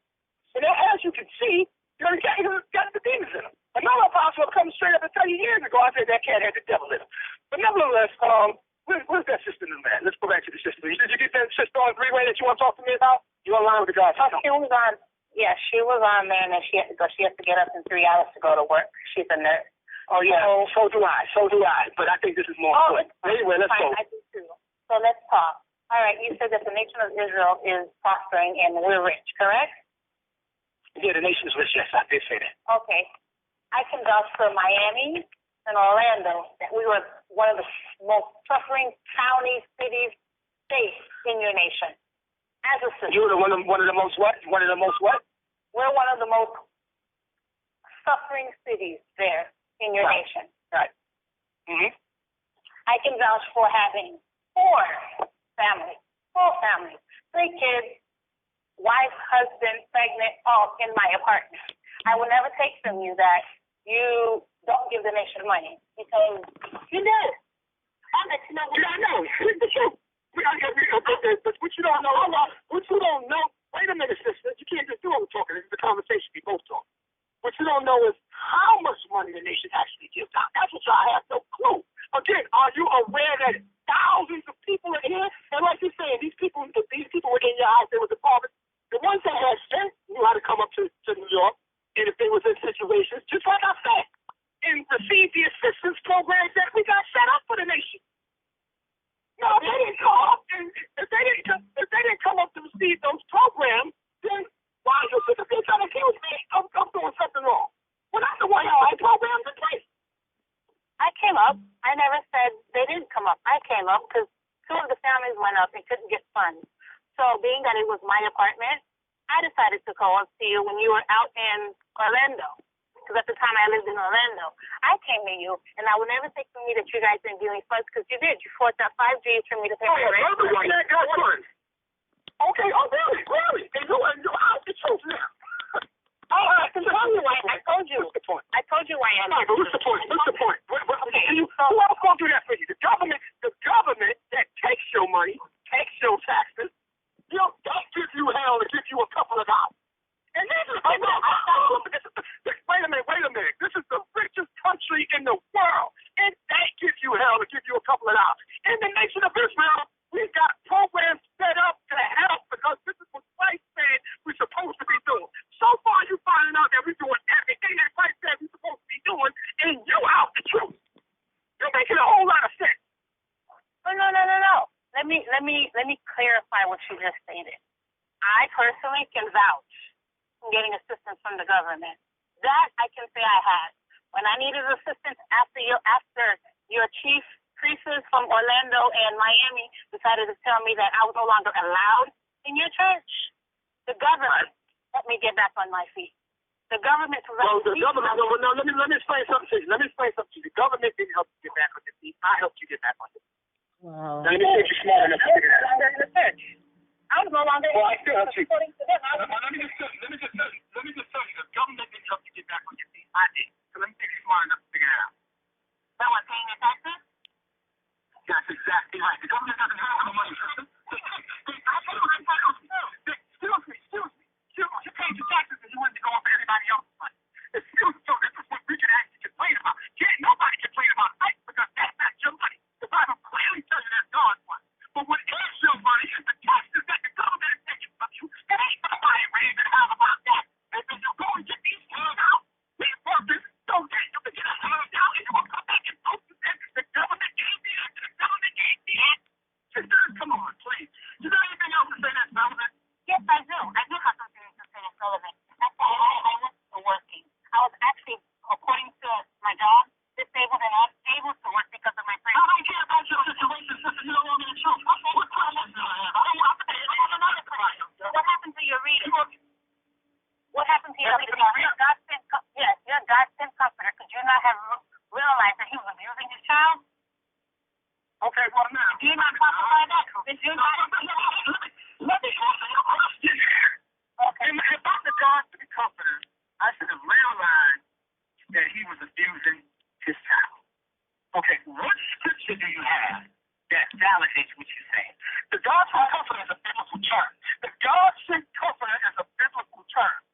If you go say this is what the God-sent comforter is supposed to do, then you're supposed to have something in the Bible that backs that up.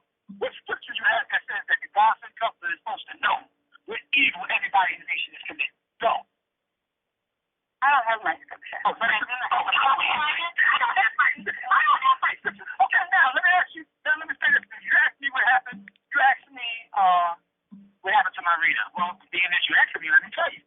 The person that reads for me, which I had plenty of people reading for me.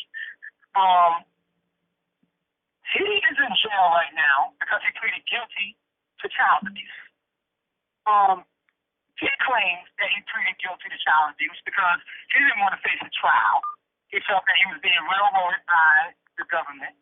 And he didn't want to face a trial where he was going to get more time rather than the 3 years that they was offering him. So that's why he pleaded guilty to child abuse. Now, his wife that's also in jail, that's from down there where you guys are, she admitted to them that she was the one that was responsible for the injury to the child. Now, you don't know this. When I found out the charges that was against him before he was even arrested, I removed him from the position that he was in. And I took his rank. And I told him until the facts come out, you're going to remain, busted until we find out what was going on. And then after Esau deals with you, if it's found that you have done any wrong, and I got this on tape, because I know y'all not going to believe me. If it's found that you did any wrong, after Esau is done with you, you still got to come to the nation and face judgment. Because if you've been in the truth system, you're supposed to know that we do not condone or allow that. So I dare you, you can come to me and ask me a question like that when you know we don't allow that. So go and chill. I ain't got time to listen to you anymore, okay? If you want to come sincerely and true, I'm going to talk to you. But you're not going to jump in and imply that if somebody's being wicked, we are responsible for every wicked thing that an individual ever does. I know that's stupid. Are you responsible for everything that your children are going to do, everything your mother did? And you have no scripture that tells you that I'm supposed to be responsible in no everything every person in the nation is doing. This is a fool. Let's move on. All right, let's go to 239-239-201. 239-201. You all with the gospel. Is this what I came online for? I thought all this stuff that these people was putting on Miguel. Where you at? I want Miguel. That cat that was in my face like a little bee, crying. No, man of God, because you got all these people to cut down the flare down. Now, I'm talking all kind of nonsense. This guy, I was in all kind of personal counsels with all kind of things about him. But yet, I haven't said anything about this for all these brothers that's wicked as hell that now that I know about them, I have not said one word about you guys because you're insignificant and you don't matter. The only reason I'm here right now is for my congregation because you constantly want to follow me wherever I'm at. I can't get on Blog Talk Radio without somebody coming on there. I can't be on my website. I can't put up a YouTube. Everywhere I'm at, you guys follow me. You watch me because you're interested in me. Why? Because you're waiting for something to happen to me. So you can feel justified and feel, oh my goodness, we off the hook. Hell is not coming. Because he taught hell. Well, guess what? Christ taught hell too. That means hell wasn't coming. They took Christ and crucified him. That means that don't mean hell wasn't coming. All you cats gonna catch hell. Every last one of you. And TAZADAQYAH, John, that's the one y'all gotta watch. Watch him. Watch him. And when you go down with him, all you niggas know you next. All you antichrist, the Bible tells you you're gonna be the first one that God deals with. You're not even around when the Lord brings judgment. Okay, the scripture talk about the beast and the lake of fire and the false prophet. Where's the antichrist? You niggas was already judged. You were already dealt with. Let's move on, okay? I'm still here waiting for somebody to come and say something that is going to shut me down. Okay, you hear, first of all, you hear people say, I'm not going to lie. You are a hard worker. I'm not going to lie. You did get money to the nation. I'm not going to lie. You didn't pay my rent. I'm not going to lie. I'm not going to lie. I'm not going to lie. You out there lying. You got one nigga. I said, listen, do you believe I did go there? You're black, you're black, you're black. Because he didn't even be shut down. I'm going to say that after this phone call, after tonight, I'm not even, you got this time. You're not getting no more. You're not getting no more. Some sister came over and said, I'm the one that do a blog show. Like, I'm supposed to go to jail. I don't even care what blog show you do. And somebody also said, we got so much money. Why is it that I'm doing a free radio show? Don't you see the time on the show is 3 hours? The free shows is not 3 hours. You guys that do the free shows, you only get 30 minutes. Okay, but you should know that. But being that you ain't trying to pay for that, you Of course you ain't gonna know that. Of course you ain't gonna know that. This is 3 hours. You don't have the luxury of having when you call the phone, hundreds of people on the line. You guys don't get that in a free show.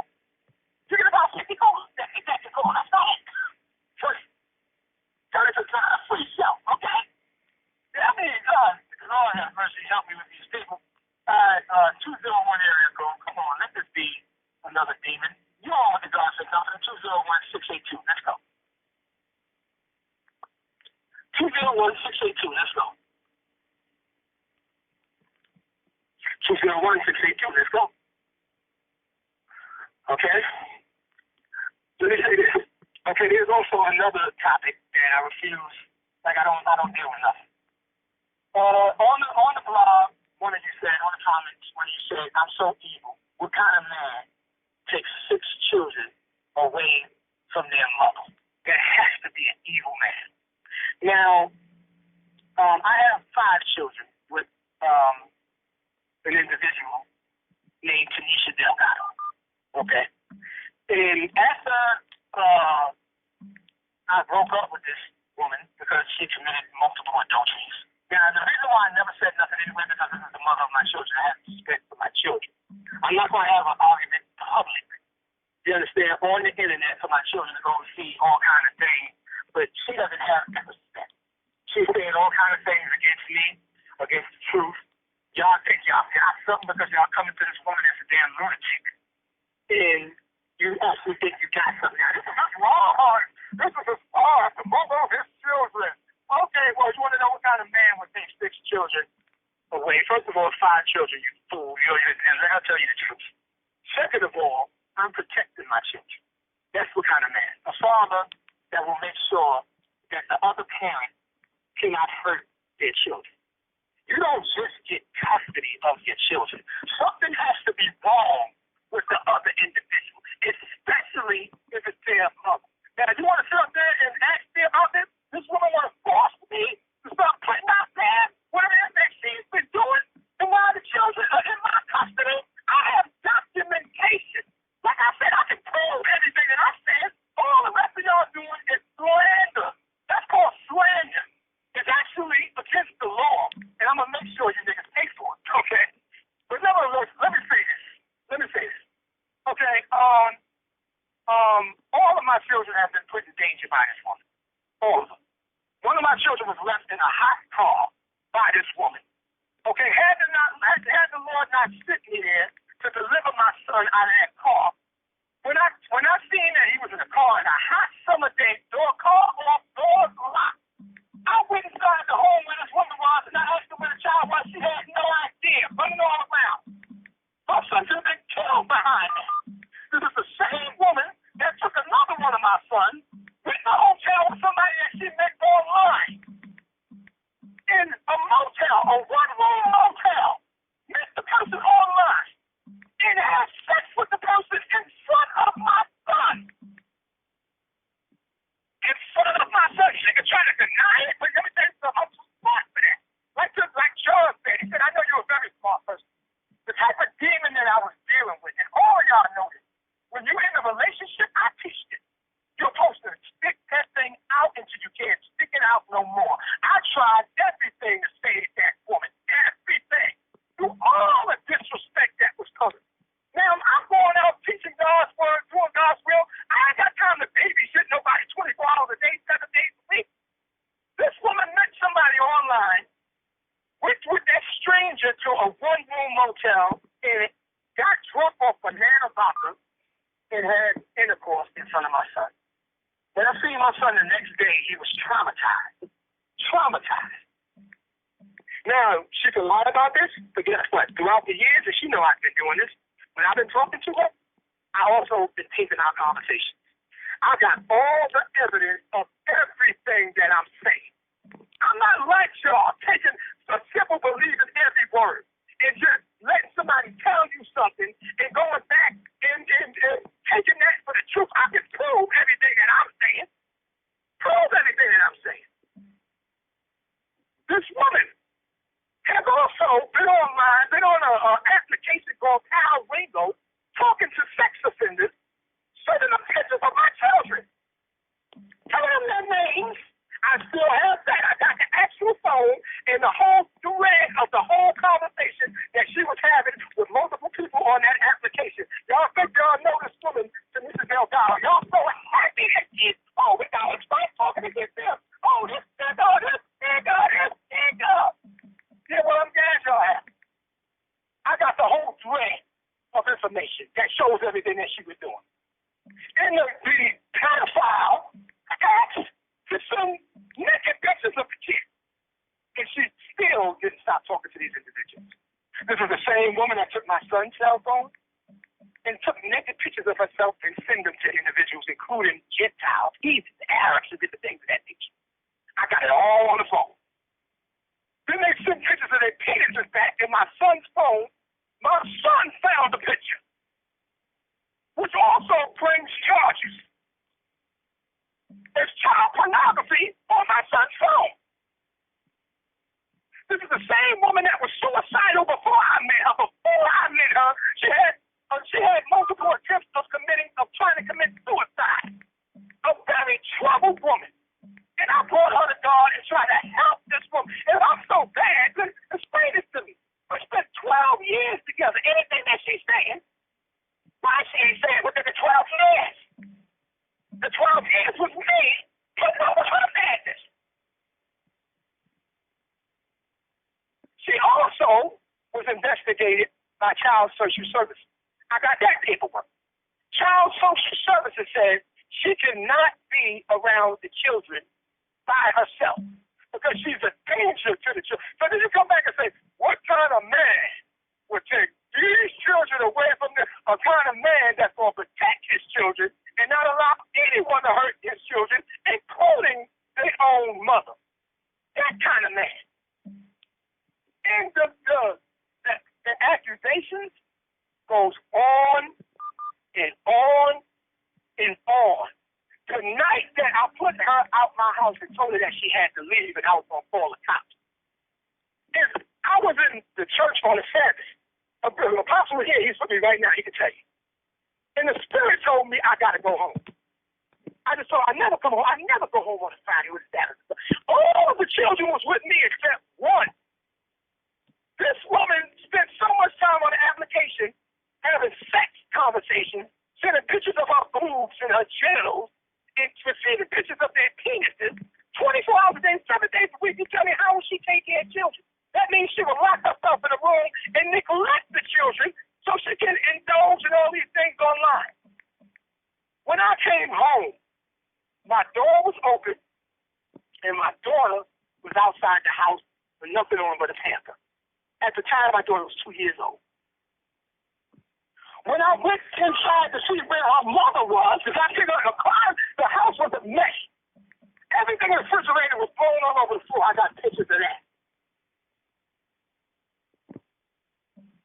When I went to look for her, she was sound asleep with the phone in her hand. That's when I took the phone, and that's when the Lord revealed to me all the things that she was doing. And I got all the information from the phone of all she was doing. You can see she was on the phone almost 24 hours a day on that application, neglecting our children. So that's the day I put out the house. That Friday. Now that Saturday, the next Saturday, this woman went into the Sprint store to get herself a phone, met a guy in the Sprint store, and that night she was at his house having sex with him.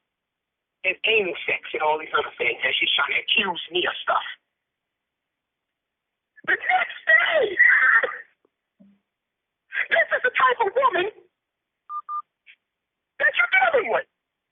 If you don't think this is the type of woman that you're dealing with, all of a sudden she changed her Facebook because she want to act like she's racist now. So she had a Facebook, which I also got, because once it's something online, you can't get rid of it, you dummy. I also have that. She ended up in multiple relationships with multiple men. She had no shame about it, and my new man left me. She said, all I want to do is for a man to love me the way God said I'm supposed to be loved. Oh, really? Oh, really? What happened to all these men that you had after me? All of them left. And the comment that she made is, my new man left me, but I got another one over here waiting with his drawers off. You know what? She then took that down and tried to change her Facebook page because she didn't want the rest of y'all to see it. But I had it. Once it's online, you can't never get rid of it. All the lewd and lascivious, nasty acts. And this is what Satan came at me with. But all of you that want to say and want to glorify this, oh, he's sent to hell. He was sent to hell. Well, the Bible I read said a man's enemy should be the other's own household. Everything that I read is in the scriptures. Everything that I did, I went by. Everything that I teach, I went by. I stuck with this woman as much as I could. This woman begged, and I couldn't do it no more. The last adultery, she begged to stay with me. And after multiple adulteries, and I seen this woman wasn't going to change, I said, I can't do it no more. But I still try to remain a friend to this person because we had children together. I still, even though the court said she couldn't see them, they didn't want her seeing them by herself before she did all that other stuff.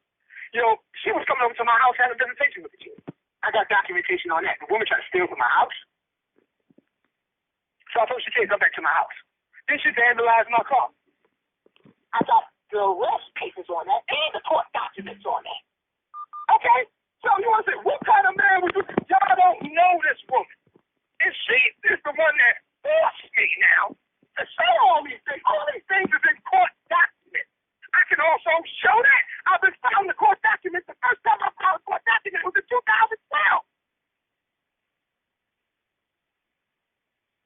She can call up here and yell and scream and do it. Listen, that woman don't exist to me. She don't even exist. Like I said, I got all these demons after me, and this is where the congregation can look at now. The congregation will say, listen, you would look at this man, you would think he ain't going through nothing. He does the will of God.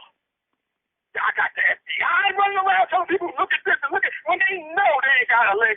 You got people coming up with all kind of lies, making all kind of accusations and speaking all kind of lies, trying to discredit me, trying to make me look bad. And when I'm trying to confront them, they can't back up nothing that they say. I've been on the phone for over 2 hours now. I'm in the third hour, and I have not found one gainsaying, not one. Where you at? So I wanted to address that being that nobody was bringing that up. Sitting up there telling all these lies. But the doggone churches were speaking those lies. I'm not worried about you. It's what you got to say. I want to bring it to my congregation, to all the brothers and sisters in the truth. Y'all know what we do. Y'all know what we're about. This is the truth that we're in, and that's why there's so much aggression coming towards this truth, so much opposition. If I didn't matter, then why they all wasting their time? How do they even know about the Enemy of the State radio show? Why they on my website making comments? Why they on my show? I'm just sitting there saying, she doing blog. I ain't come on her show and make no comments. I ain't even going to come on your show. She has to tell me that. If I'm not who I say I am, then why are you worried about me? Because you're scared. You believe. You see the success. You're over there with the demon. You're over there with Esau. Taking your taxes, spending your money any kind of way they want to, getting paid with it. And then you want to sit up here and try to tell me something about tax, but that ain't none of your damn business. That's God's money. And I got all of the instructions from God on how that money is supposed to be dealt with. Whether all these rest of these accusations and all the rest of these lies that y'all talking about, and all of this is disrespect. Where you at? You on with the God Send Comforter, area code 239-333. 239-333. Hello. Hello, you on with the God Send Comforter, 239-333. And all the things that I mentioned about that demon, that's not even half the stuff that I got on videotape, audio tape, and in documentation. I got all of the proof. All of it. 267-345. 267-345. You on with the God Send Comforter.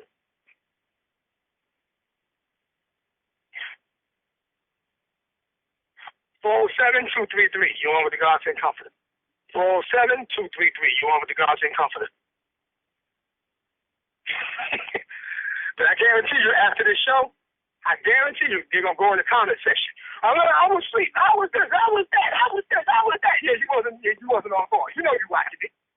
You know you're listening. 63631-299. You on with the God Sent Comforter. 267-325. You on with the God Sent Comforter.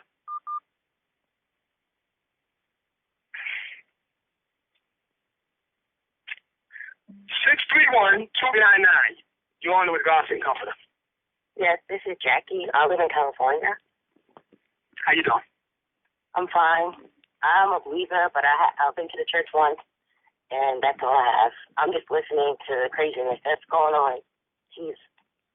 Isn't it nonsense that I have to deal with this? But you know what, sister? Yes. I really felt that I had to deal with it tonight because, I really feel that the believers really need to see this. They really need to hear it. When these people are confronted, they just speaking lies. They can't back up nothing that they're saying, and they just being ignorant. You understand? But I really felt it was a time, and this is the only time. I'm not going to do this again because there's no point to it. Yes. It was I did it tonight. bringing people down. Yeah, I was bringing the positivity at it. And why is this all these questions?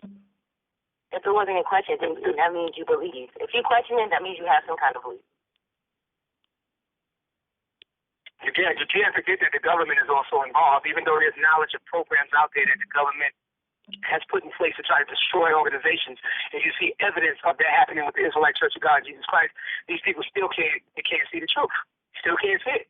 Okay, now the government is focused, if the FBI is focused on the Israelite Church of God Jesus Christ, which means that the State Department is and the White House is and the rulers of darkness of this world, then there should be a scripture for that. Yes, there is a scripture. It says the gates of hell shall not prevail against Christ's church. And as we can clearly see, they are trying. They are the ones that's ultimately behind most of these fools that's calling up. But okay, sister, we're going to be out there in California soon. There's a great harvest is plenty in the labor. A few like to try to ask me about Haiti. The amount of churches that we actually have all over the place, she's not going to give credit for that, but she's going to ask me why one hasn't done in Haiti yet. Pretty soon we're going to be all over the place, and that's the truth. Good. Well, I'm glad okay, sister, you have a thank you, and you have a blessed night. Have a Shabbat Shalom. Thank you. All right.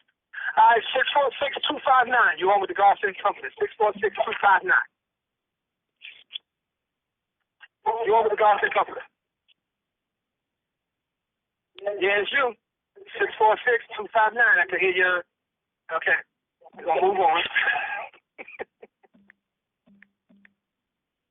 We're going to move on. 239-878. 239-878. You on with the God Sent Comforter? 239-878. What happened? All the demons went running in line? Huh? Oh, you spoke about the what? You just spoke about snap. See, I just want everybody to be clear, and when you research, you can go back because all the stuff is online. Dates is when stuff was being said. I remained silent.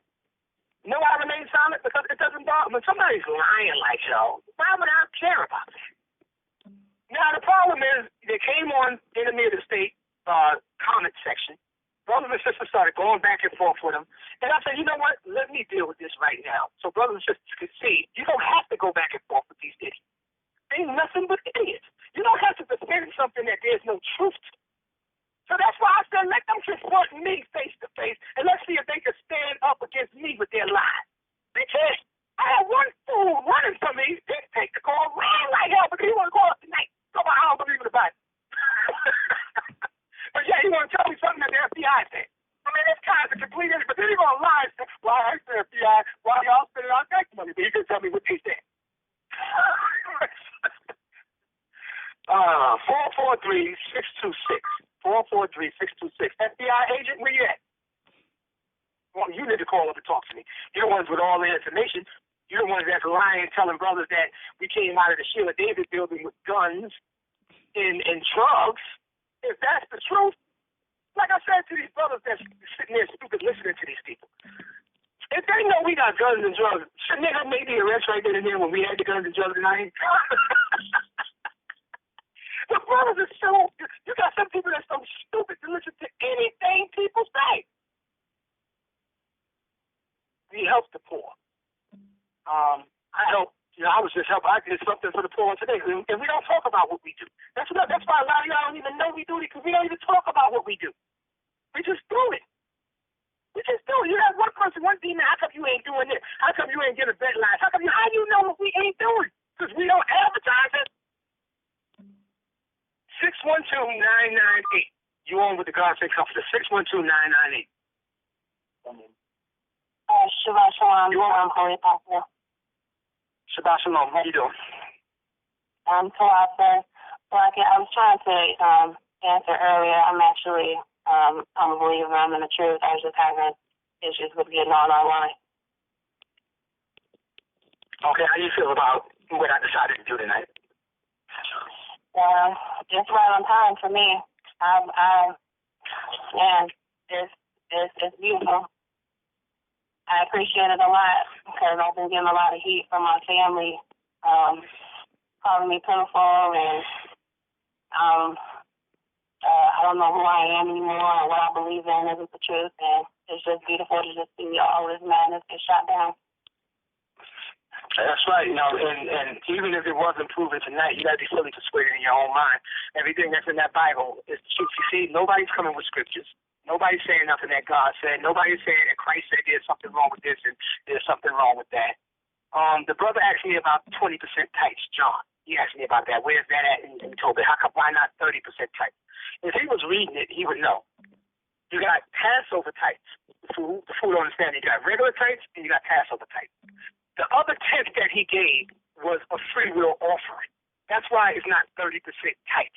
But there was a tight for Passover, which was 10%, and there was a tight, a regular tight, which was the 10%. So he wanted to know how come it was 30. It wasn't 30% because he's an idiot and he don't know nothing about the Bible. The other 10% the guy said he gave, he divided that up among the poor. That was a free will offering. But nevertheless, sister, I'm glad you're with us. And again, as you can see, do I preach myself? Did you know I was going through all these things that you hearing about tonight? Wow, okay. Right, but you see me still doing God's will, unmovable and unshakable. The bottom line is what I'm showing all you brothers and sisters is we all catch hell. We all got problems. And that's not an excuse for us not to continue to do God's will. Because in the end, we are going to be rewarded for standing so stiffly for his name. This ain't nothing but Satan coming at us to try to weaken us, and we will not be weakened. Greater is he that is in us than he that is in the world. Thank you, Sister Shabbat Shalom. I'm going to take another call, 718-669-718-669. You on with the God Sent Comforter. Shabbat Shalom. Shabbat Shalom. Shabbat Shalom. Oh my goodness. Shabbat Shalom. Holy Apostle, this is Tisha Brown, TAZADAQYAH. Okay. How are you? Oh my goodness. I love you.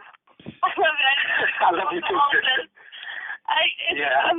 I'm tearing up because you go through all this and you do so much for the nation.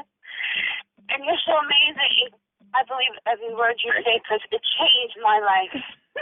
You. People that come in the church and they see what's going on, and it's just in the wall. There's just nothing out there.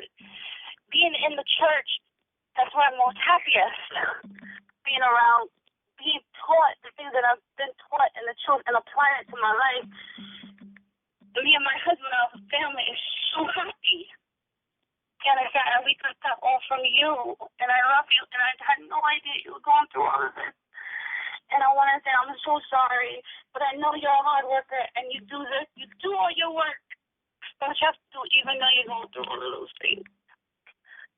It's okay, sister. Don't feel bad for me. I'm a chosen man of the Most High God, so you know Satan got to come at me hard. He got to try to break me. You understand that? And he's coming at me. He's coming at my children. He's coming at this truth. And he's trying to come hard. He's trying to break me. You understand that? He's coming with the most powerful government that there is. You understand what I'm saying? He's trying to scare me and trying to intimidate me. But I understand why I was called. I've been serving God since I was a little boy. I'm not playing like people out here playing. I'm not out here playing. There's people that's actually real about this. And I am definitely one of them. Okay? So don't worry about me, sister. God is with me. I'm not alone. He protects me. But it is difficult. Just like Christ said it was supposed to be difficult. But we're supposed to endure hardness like the good soldiers of the Most High God. And do not not entangle ourselves with the affairs of this world so we can please him who has chosen us to be a soldier.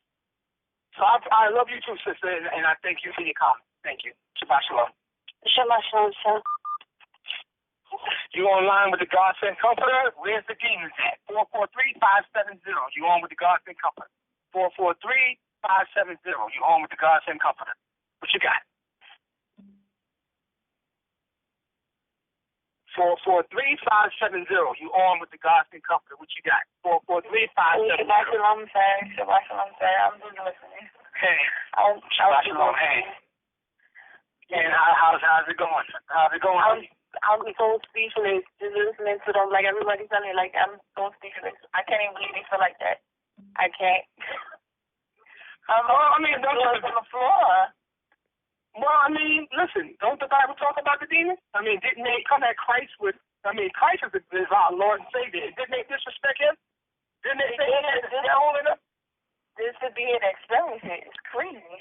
We really need to witness it ourselves. Like, it's like a story, and they just replaying. I can't believe it. Right. Well, believe it, sister, and we got to stand strong. You understand that? We got to stand strong. We got to keep doing God's will. No matter what happens, y'all keep doing God's will. You understand? Because I'm telling you right now, you better believe that the government is listening, the FBI is listening, and they trying to figure out what their next move will be. You got people saying that the only reason I'm talking about the FBI is because I'm trying to make myself look like a martyr. If you've been following me, you know I've been talking about this government for over 10 years. I've been talking about how they've been infiltrating this truth for over 10 years, and how the Lord gave me the program to stop what they were doing, so they're not going to be effective within the nation of Israel anymore. So to show you that I was right, everybody that's talking, they're talking on the outside. They're not even cause that confusion on the inside anymore. And they're mad as hell about that. Okay. But anyways, listen, thank you for your call, and Shabbat Shalom. You on with the God Sent Comforter? 718-399. 718-399. You on with the God Sent Comforter? Shalom, sir. This is Sister Kasha with the Boss from New York City. How you doing, sister? I'm wonderful. I was surprised that you called my number. I just want to say praise God for you, and to please continue doing what you're doing, because obviously it's working. You know, once they're hating on you, you know you're doing the right thing. Exactly. So praise God, and the Lord did give you a mouth with none of your adversaries shall be able to gainsay nor resist. So keep up. Are you witnessing that tonight? Is that what you're witnessing tonight? Yes, sir. And I appreciate you, sister. Thank you for your encouragement. I really appreciate it. And like I said, this is just the beginning. This ain't the end. You understand that? That's why we got to be strong. That's why I've been telling y'all for a long time that y'all got to be in that word. That word is what's going to hold you and lift you up. You know, these guys can't do nothing with me because I'm a true believer. You understand that? You got somebody who want to deny whether I went to Israel or not. You know, why do you even care about that? Exactly. How can you prove it? My passport is how can I prove it, you fool? Exactly. You're doing your job. That's right. All right, sister. Shabbat Shalom. And remember, we got the Sabbath at 8 a.m., so... I know. I'll be there with my children, bright and sunny. I'll be there. Okay. All right, Shabbat Shalom, sister. You on with the God Sent Comforter, 954-736. 954-736. You on with the God Sent Comforter. Shabbat Shalom, sir. Shabbat Shalom. This is Shoshana from Miami. Hey, how you doing? And I'm doing swap, sir. I was just listening and just want to thank you for all that you've done for our nation, and I'm just shocked. I kind of came in late, so I didn't know that it was going to be this type of a call. And I just can't believe how ungrateful people are. And it's got me so angry. It's just how you got here.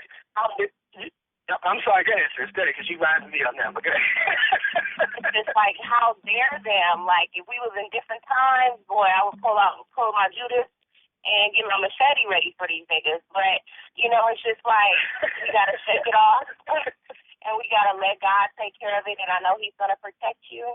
And I'm just so sorry for all that you're going through. And I'm glad that you so real with us and you let us in, because that lets us know how you catch it too, like we do, you know, and it just the way that you handle it encourages me, because I catch it too, you know, and it's just like, this truth is real. I done been to different churches throughout life, and it's hard to run game on me because I done been there and I've done that in the world. So I know what's real and what's fake. And when I came across this truth, y'all made me turn my life around. And I just thank you for that. And all them haters that's listening, you know, you gonna catch it. So how disrespectful, how ungrateful for y'all to be treating this man like this after all he's showed us, including you, who were actually in the truth. So everything gets what it deserves. And I thank God and all the believers. We gotta stay strong. Just know Satan is coming at us, and we got to keep lifting up prayers for our whole church, and especially for our God-sent comforter, Chief Priest, Holy Apostle TAZADAQYAH, because I am really short. Thank you, sister. That's right. It's a battle. It's a battle, and you're right. And I feel I share the sentiment. And like you said, you got people, you know, actually admit it. I'm not going to lie. You did do this. And you did pay my rent. You did do this. And yet they still sitting up there and making all kind of accusations. Like you said, I did it. But there's a time, the scripture says there's a time and a season for everything under the sun. All of these people that don't believe in the word of God, just give it some.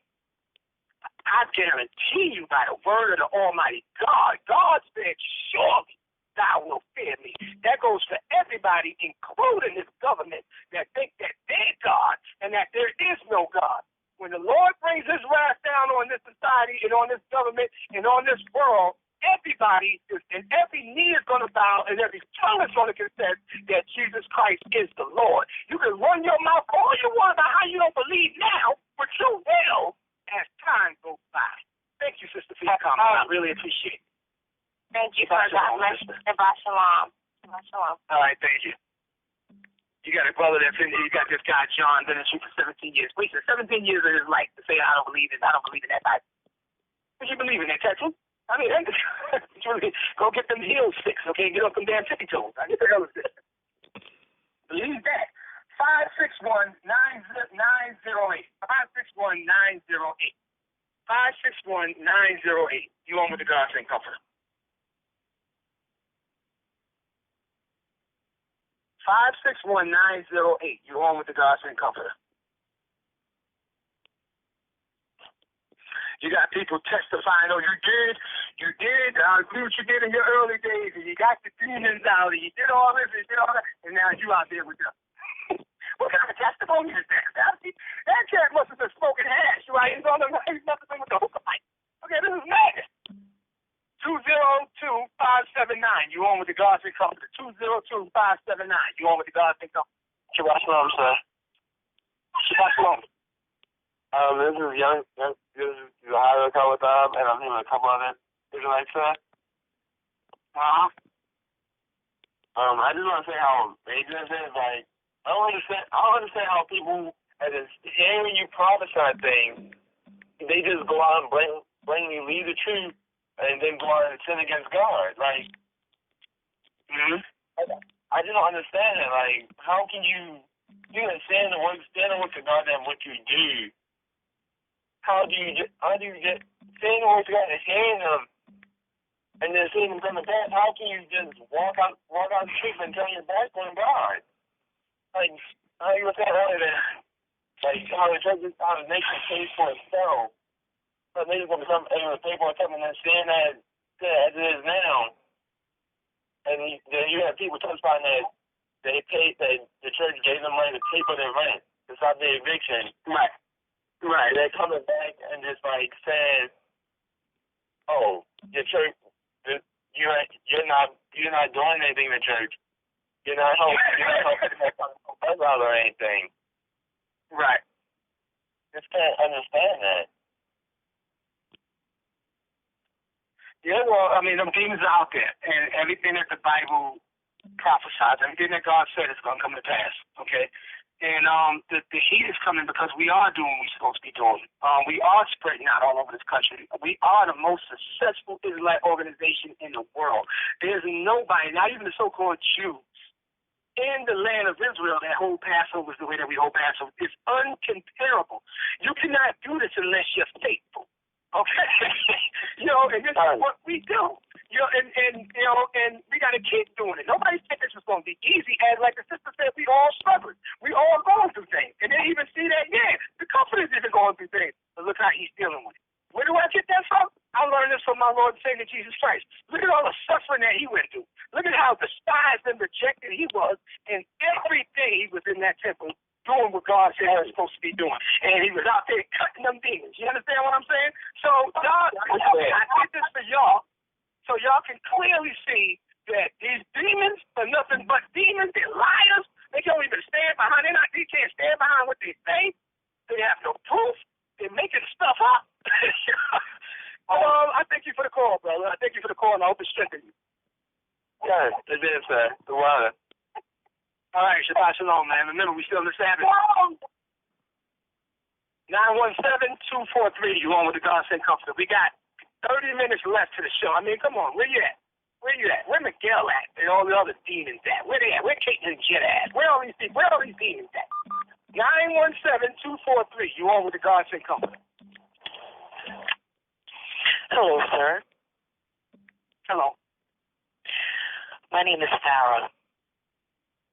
Okay, how you doing, Farah? I'm doing okay. I have a question concerning the videotaping of the councils, if that's possible. Okay, so can you tell me it's how long the councils have been videotaped? Because my council was in 2010. Actually, I had two councils. How long? Wait, I'm sorry, go ahead. You actually, when did we start videotaping the councils? Yeah, we started videotaping the councils? That's correct, sir. I can't tell you that. It's been some years now, but I can't tell you that I'm the one that actually started it, and the videotapes definitely be going on when I'm in there. Okay, are you still in the truth? No, sir, I'm not. Okay. I was put out of the church, actually. Okay. So that's the reason why I was asking concerning the councils, because the first time I went to council, I was told that I couldn't be in the church anymore because you actually said you couldn't stand me. And then you said that I wasn't allowed to be anywhere in the church when you were in the presence of the church. So if I was in Sabbath service, I had to actually leave to make sure that you never saw my face, even though the only thing I had done was interrupt you during a conversation. That was the only thing that I had done. However, I was told that I was... Well, let me ask you a question. Let me ask you a question. Sure. Yes, sir. Did you hear all of the people that was on the phone tonight? Yes, I did. Okay, and did you hear the people that was against me tonight? I did. And did you hear the people that was for me as well? Of course. I've been on the phone for about 2 hours now. Okay, great. So now, you accusing me, you're saying the only thing you did, of course, this is going to be your side of the story. The only thing you did was interrupt me. Okay, right. But, how come nobody else? I do a lot. I did millions of councils, and you're hearing everybody speak all good. You understand? The scriptures tell you that a corrupt tree, this is what the Bible tells you, cannot bring forth good fruit. If I treated you like this, shouldn't there be a whole lot of other people that are treated like that? I wouldn't know about it. For no reason. I don't know about myself. Right. But you're not making no sense. How is that not making sense? Because you're saying something. First, you wanted to know how long it's been videotaped to make sure that it wasn't on tape, so you can lie. Okay, because I don't know why that. Actually, wait a minute. Wait a minute. Wait a minute before I have to cut you off. Wait a minute. I'm gonna let me be having the conversation. You're gonna speak. First, I don't need you to tell me to go ahead. This is my show. I don't need you to tell me to go ahead. Now I cut you off. Okay, so now you can't interrupt me. Okay, so it's clear why you was put out. Cause look at you. Okay, now I can't stand a person like you. Okay, now let's see if there's anything that is if there's anything in the Bible that backs up my feelings towards that. You have no respect. The Bible tells you to give double honor unto the elders that rule well. You ain't doing that. Okay? So, Revelation chapter 2, verse 2 says this. This is what Jesus Christ said. I know thy works and thy labor and thy patience and how thou canst not bear them which are evil. So, yes, sister, yeah, with your disrespectful lying self, yeah, I would probably agree that I said to you, I can't stand you. And let's see if you are still back online. Let's see what we got, what you got to say now. Okay, now you can talk. Thank you. So, did you hear that scripture? Did you hear that scripture? I heard the scripture. I'm on the phone, aren't I? Do you have anything against what Christ said about how we not stand? This has nothing to do with the scripture. Do you have anything? Well, it has everything to do with the scripture. Why you can't deal with the scripture? Christ said he knows how we can't stand evil. Because, first of all, I don't consider you someone that is honorable because... Okay, so why you calling me? Goodbye. Okay, if you don't consider me somebody as honorable, then why are you calling me? Nevertheless, I read the scripture. The reason why I had to cut off, but you want me to hear the message. I read the scripture. You said you couldn't stand me as if I did something wrong. Okay, well, I read Revelations 2 and 2, where Christ said, I know how you can't stand them with the evil. Let's call. Okay, are they forgetting that they call it my show? I wasn't at this woman's door, knocking on her door, looking for a comment. Please talk to me. She up here trying to get me to hear what she want to say. And if you ain't going to talk to me respectfully, then why would I hear what you want to say? Goodbye, fool.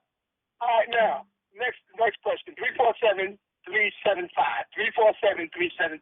You on with the God Thing Company? 347-375. You on with the God Thing Company? All right, let's move on.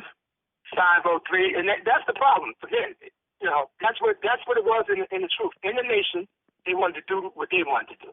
They wanted to go against the Bible, go against the scriptures, talk all kinds. What is the main thing that she said that would happen? All I did was interrupt. Well, everybody's seen that interruption that she was doing just now. Now, look what kind of spirit she was in, okay? So, of course, she got judged, okay, if that's what really happened. But notice how she wanted to know if cameras was in there before she started saying what she said. I want to make sure there ain't no proof for her they can't show my stuff. All right, you on with the God Sent Comforter, 530-926. 530-926. You on with the God Sent Comforter. Shabbat Shalom, sir. This is Professor Crew. I'm from Portland, Oregon. Shabbat Shalom. How you doing? Tawad, sir. Tawad. I just want to thank you for your hard work and thank you for you made me a better person. I thank you so much for thank you for everything you do for this nation. We've excelled so far. We're doing everything. This is such a beautiful thing, and the Lord put you in charge. And I'm so excited. I'm a little nervous too, but thank you. It's okay. Yeah. Brother, you don't have to thank me. I appreciate you. I appreciate your comments. I'm only doing God's will. And like I said, listen, Jesus Christ couldn't please everybody. You had people that cursed him out. You had disciples that walked away from him. I already know. I'm not out here trying to please everybody. I'm trying to please my Lord and Savior Jesus Christ. I don't give a damn about these people that's speaking against the truth. You understand that? I done had children with a woman that I had to cut off because of her evil. I'm doing everything that God said I'm supposed to do. You understand that? That woman don't even exist to me. All the damn negativity that she's out there saying. Okay, so I mean, this is what God said we're supposed to do. You can't love nobody more than Him. And I'm keeping His commandments and I'm doing what He said we're supposed to be doing. And I'm trying to be a good example and show you brothers and sisters that even though you're catching hell, no matter where the hell is coming from, you still got to remain steadfast with God Almighty. What else you have to say, brother? That is very Shabbat Shalom. Thank you for everything. And I don't know why these people have a problem. They didn't say anything that you did wrong. They just keep confirming that all the good you do is good for them. That's all I hear. Exactly. Okay. Thank you, brother. Shabbat Shalom. Have a beautiful Sabbath. You on with the God Sent Comforter, 407-590. You on with the God Sent Comforter. Yeah, hello? Yeah, hello? Shalom, sir. You on? Hey, shalom. Yes, sir. I don't want to take up too much of the time because I know you got the rest of the show to do. But I had a quick question because you were talking about the scriptures in Tobit earlier. Right. About the tithe. And I just wanted to get some clarification. Get that social Tobit.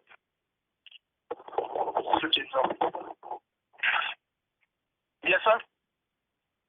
All right, so Tobit chapter 1 and verse 6. 6 and 7. Verse what? Verse 6.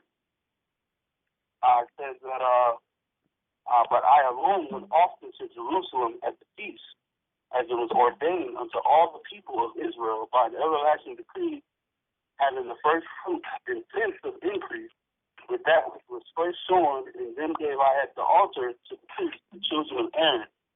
And then it goes into verse 7, it says that the first 10 part of all increase I gave to the sons of Aaron, who ministered at Jerusalem.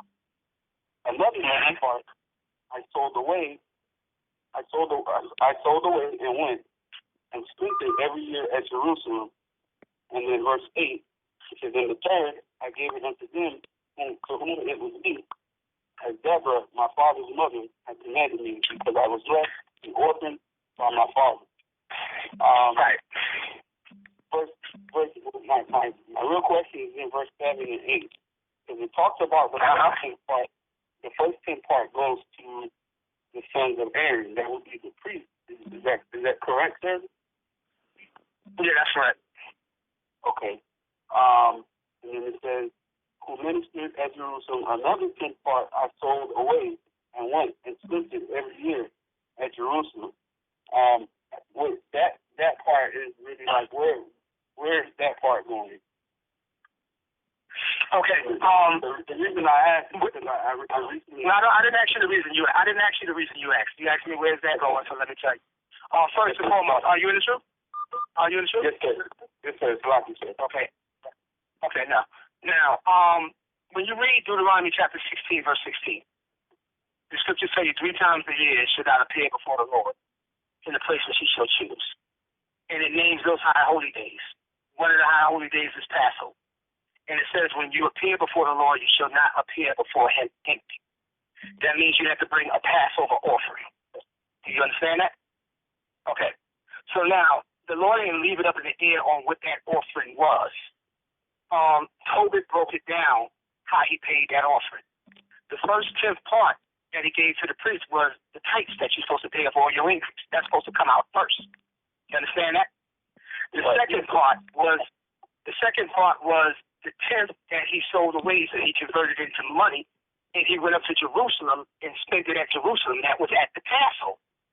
He gave that for the Passover. That's what's called the Passover tithe. That's what the precept tells you. When the precept tells you the word of the Lord shall be here a little and there a little. That's the 10th part. That's the not appearing before the Lord empty. That's in Deuteronomy chapter 16, verse 16. Sir, I understand. And then the reason that I just said Salaki, so I just wanted to let you know why I was asking. Okay. No problem. I just wanted to answer your question first. I just wanted to answer your question first before we started going into elaborate. Okay.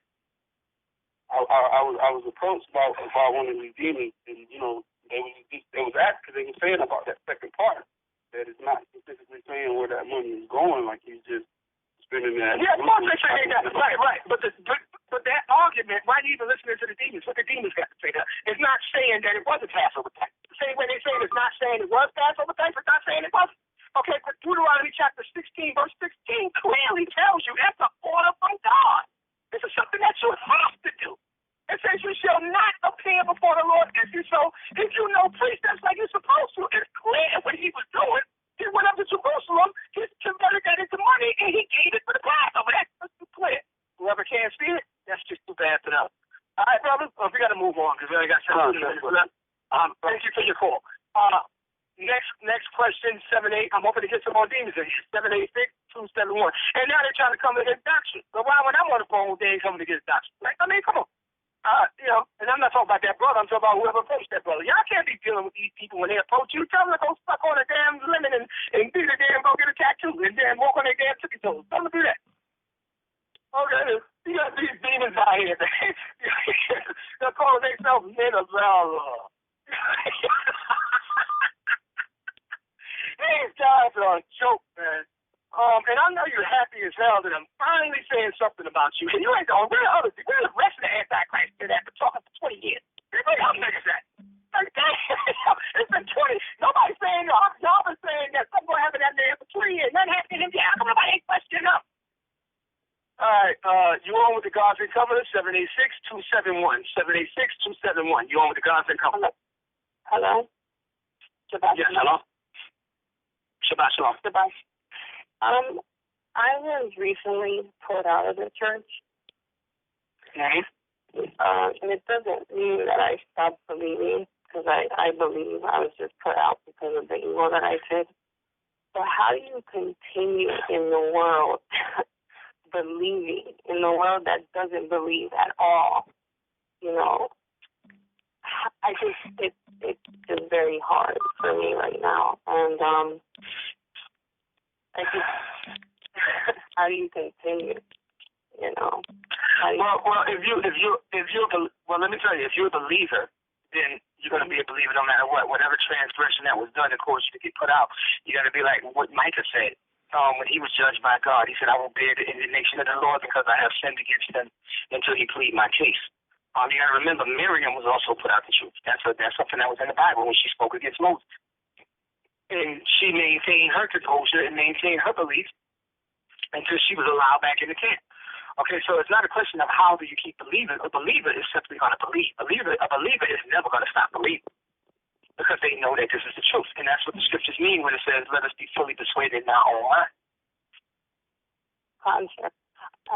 Not solely believing, but just, just going through life, because you have to keep going through life, obviously, like keep going. But you don't have that.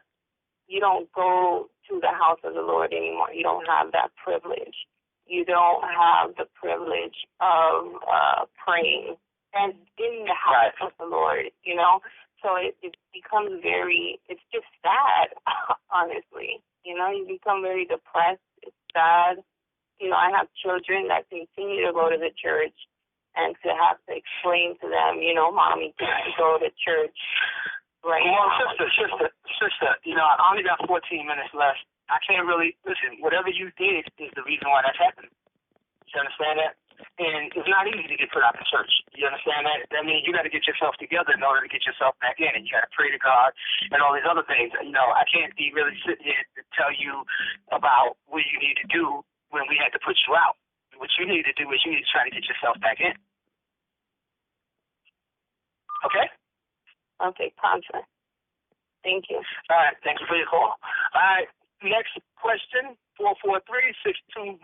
Let it be some demons, please. We only got 15 minutes left. What else y'all got to say? You on with the God's and Comforter, 443-621. 443-621. You on with the God's and Comforter. Shalom. Shalom. Hey, Shalom. How you doing? Shalom, man. Officer. Hello. How you doing? Okay, I hear you, man. Shalom, Holy Apostle. Chief High Priest TAZADAQYAH, the God's and Comforter. Yes, sir. I just wanted to say, sir, that everything that you said always comes to pass. I'm from Baltimore. I've been in the truth for like 14 years. And when I first came into the truth, I had a counsel with you. And you didn't really know me, and I was in trouble. And before I left that council, you offered me help for my problems that I had. And before I departed from the council, you came out and you told me exactly what was going to happen to me and how it was going to turn out to the exact amount of time I went away. And my mother's not in the truth. And I had family members that's not in the truth. And they can attest that the amount of time you said I was going to go away, it happened. Before I even got in trouble for it. So I know without the shadow of a doubt that you're the prophet of God, that God sent in these last days to make sure that the people be okay and be comforted. It's been times when I was away and my wife seen you in council when you came to Baltimore. And she expressed her concerns, and you came out your own pocket and gave her money. So it ain't no way in hell these damn demons going to sit up there and try to defame you. You're the prophet. You're the innocent comforter. And everything you say is it can come to pass. And I can't understand these guys because I'm a believer. I don't understand. But they ain't supposed to be understood. It's supposed to verify the fact that this is Satan breathing fire. And that's not, like I said, these guys are not really the problem. You understand that? Yeah, I'm looking to deal with the real demons, the real warlocks, the government of this world. I'm ready to deal with them in court battles. You understand what I'm saying? What y'all going to see is I'm not a person that just lies down and bows down. I fight like hell. And I want to fight the real enemy. I mean, this is a waste of my time. These guys, I mean, really, who are these? Who are these? Do you understand what I'm saying? But again, I think this for y'all benefit. When the real demons decide that there's nothing else they're going to do, that's when y'all going to really see that I'm a man of God, because God will protect you. You understand? Right. You will see. I'm not saying nothing will never happen. I'm not saying that, okay? They took our Lord and Savior and crucified him. You understand? All the apostles were dealt with. You understand? But all I'm saying is, watch the judgment of God that comes behind it. The Lord said, touch not my anointing and do my prophets no harm. That is the word of Jesus Christ. You got a whole congregation that can attest to it. We was trying to throw a Hanukkah party a couple of years ago, and they came because I was a leader, raided the place, and took me to jail. Good. And locked me up in jail. But the whole congregation was outside the police station. And I prayed to God in the cell with another brother that was in the cell with me. He could attest to this.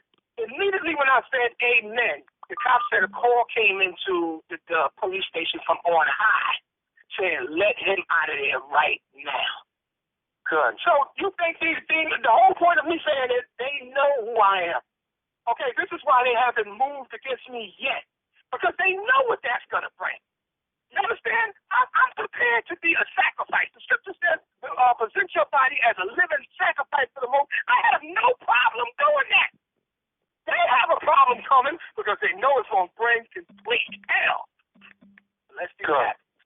And I want to thank you for that testimony, brothers. And more brothers and sisters need to testify. Now, I want to say this to y'all. This is what the scripture says. You got all this hate coming from these negative demons. Where's the love?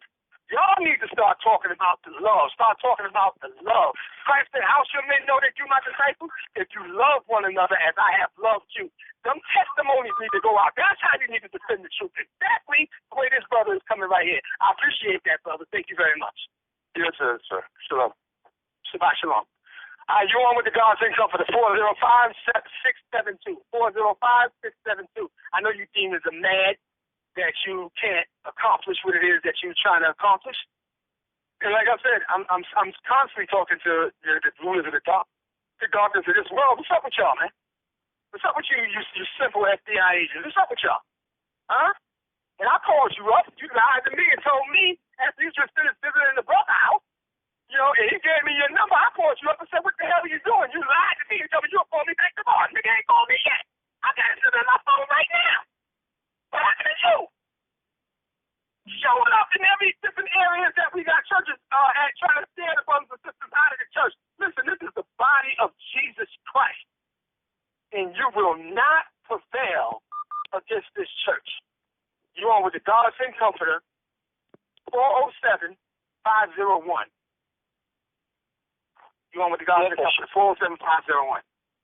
Yes, sir. Shabbat shalom, Holy Apostle and Chief High Priest TAZADAQYAH, sir. Shabbat shalom, sir. Shabbat shalom. Yes, sir. This is Young 5-Shore General Kazak calling from Orlando, Florida, sir. Just want to salute you, sir. Okay, thank you, sir. God salute you as well. Shabbat shalom, sir. All right, so I spotted a number here that said anonymous.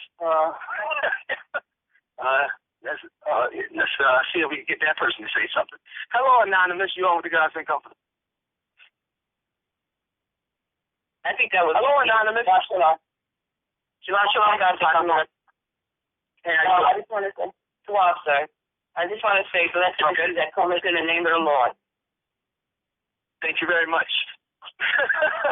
Thank you very much, sister. That's a very beautiful scripture. Thank you very much. Shabbat shalom. Have a good night. Hi, you on with the Godsend Comforter? 856. You on with the Godsend Comforter? 856-899. You on with the Godsend Comforter? Hey, Shabbat Shalom, sir. This is Parham Bazak from New Jersey, sir. Hey, how you doing, brother? I just want to say, Dwight for cutting the cat. Dwight for the council that you had with my family this week. Yes, sir. No problem. That's what we're here to do. Thank you for that. Shalom, shalom. All right. Yes, sir, you too. All right. You on with the Godsend Comforter? Area code 651. You on with the Godsend Comforter? 651-404. We got 5 minutes left of the show. You on with the Godsend Comforter? Hello, this is Walter Hampton, coming out of Minneapolis. How you doing, Walter? How you doing? I'm doing pretty good today. I was suspended in Italy about two years ago, and basically I just wanted to say, I don't know what's wrong with these niggas coming up against the Godsend Comforter. I mean, I've been out of the church 2 years. I see my wickedness. I acknowledge my pride. I know what I did. It got me pride in church, but I recognize you as the Godsend Comforter. The way the Spirit moved in my counsel. My wife is still in the church. She just brought home this DVD called The Sentence of Death. Scared the hell out of me. I'm trying to put my man on getting back into the church. I just wanted to apologize for playing with you in the council, which is what you told me. And I don't know what's wrong with you. So I just wanted to say that. You're still the Godsend Comforter. Well, thank you. My God. Yep. Thank you, brother. Thank you. And the bottom line is that somebody got to play the part of the devil. Somebody got to be the head back, right? You understand what I'm saying? But it's good news, brother. I just filled out paperwork a couple of weeks ago on pending judgments on people trying to get back into the church. And so if your name is in that paperwork, you might be getting a call. I had the apostles go through it to make sure that there's no antichrist in there. And you might be getting a call to come back to council to be reinstated soon. So just keep holding on in there, all right? Yes, sir. All right, I appreciate the comment. Have a good night, brother. You on the Godsend Comforter, 718-304. You on with the Godsend Comforter, 718-304. 718-304. You on with the Godsend Comforter. Okay. Move on. 868-764. You on with the Godsend Comforter. 868-764. You on with the Godsend Comforter. Yes, hello? Yes, hello? Hello? Yes. Yes, you on? How you doing? What's your name? What's your name? My name is Shamice from Trinidad. Okay. Okay, great, Jenny. Okay, my first question is, how do you explain the dolls that you were going to make to sell to the congregation? That's my first question. Okay. All right. Let me answer that. I need to explain the dolls that I was going to make to sell to the congregation. Yeah, the dolls that you were going to make of yourself. Right. That you were going to sell to the congregation. Isn't that a fact? That is a fact. But do you need to feel that I need to explain that? Can you explain that? Well, I mean, okay, sister, wait a minute. Right? Sister, you said you're going to answer question. Okay, you're going to do this? You're going to do this? Because I'm going to hang up on you. Now, if you want to answer to your question, well, I know that's what you're going to do, but I mean... Okay. If you know that's what I'm going to do, then why did you call? Like, you're not making no sense. Now, if you called to have a conversation with me, you called my show. You're not going to talk all over the top on me in my show. You're being disrespectful. All you need to do is have a little bit of respect. I'm not subject to your questioning. I don't have to answer any of your questions. Don't you get that? So now, if you want to have a conversation, you talk, I talk. That's how a conversation works. If you want to be disrespectful, then I'm going to hang up the phone on you. So I'll cut you off. Nobody can hear you right now. I'm about to bring you back on. Now, obviously you feel that I need to explain that. Why do you feel that I need to explain that? Because that means you must think that there's something wrong with it. So you need to tell me first what's wrong with it before I answer your question.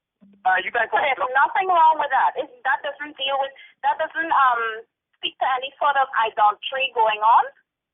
Why would you do something like that? Why would you sell?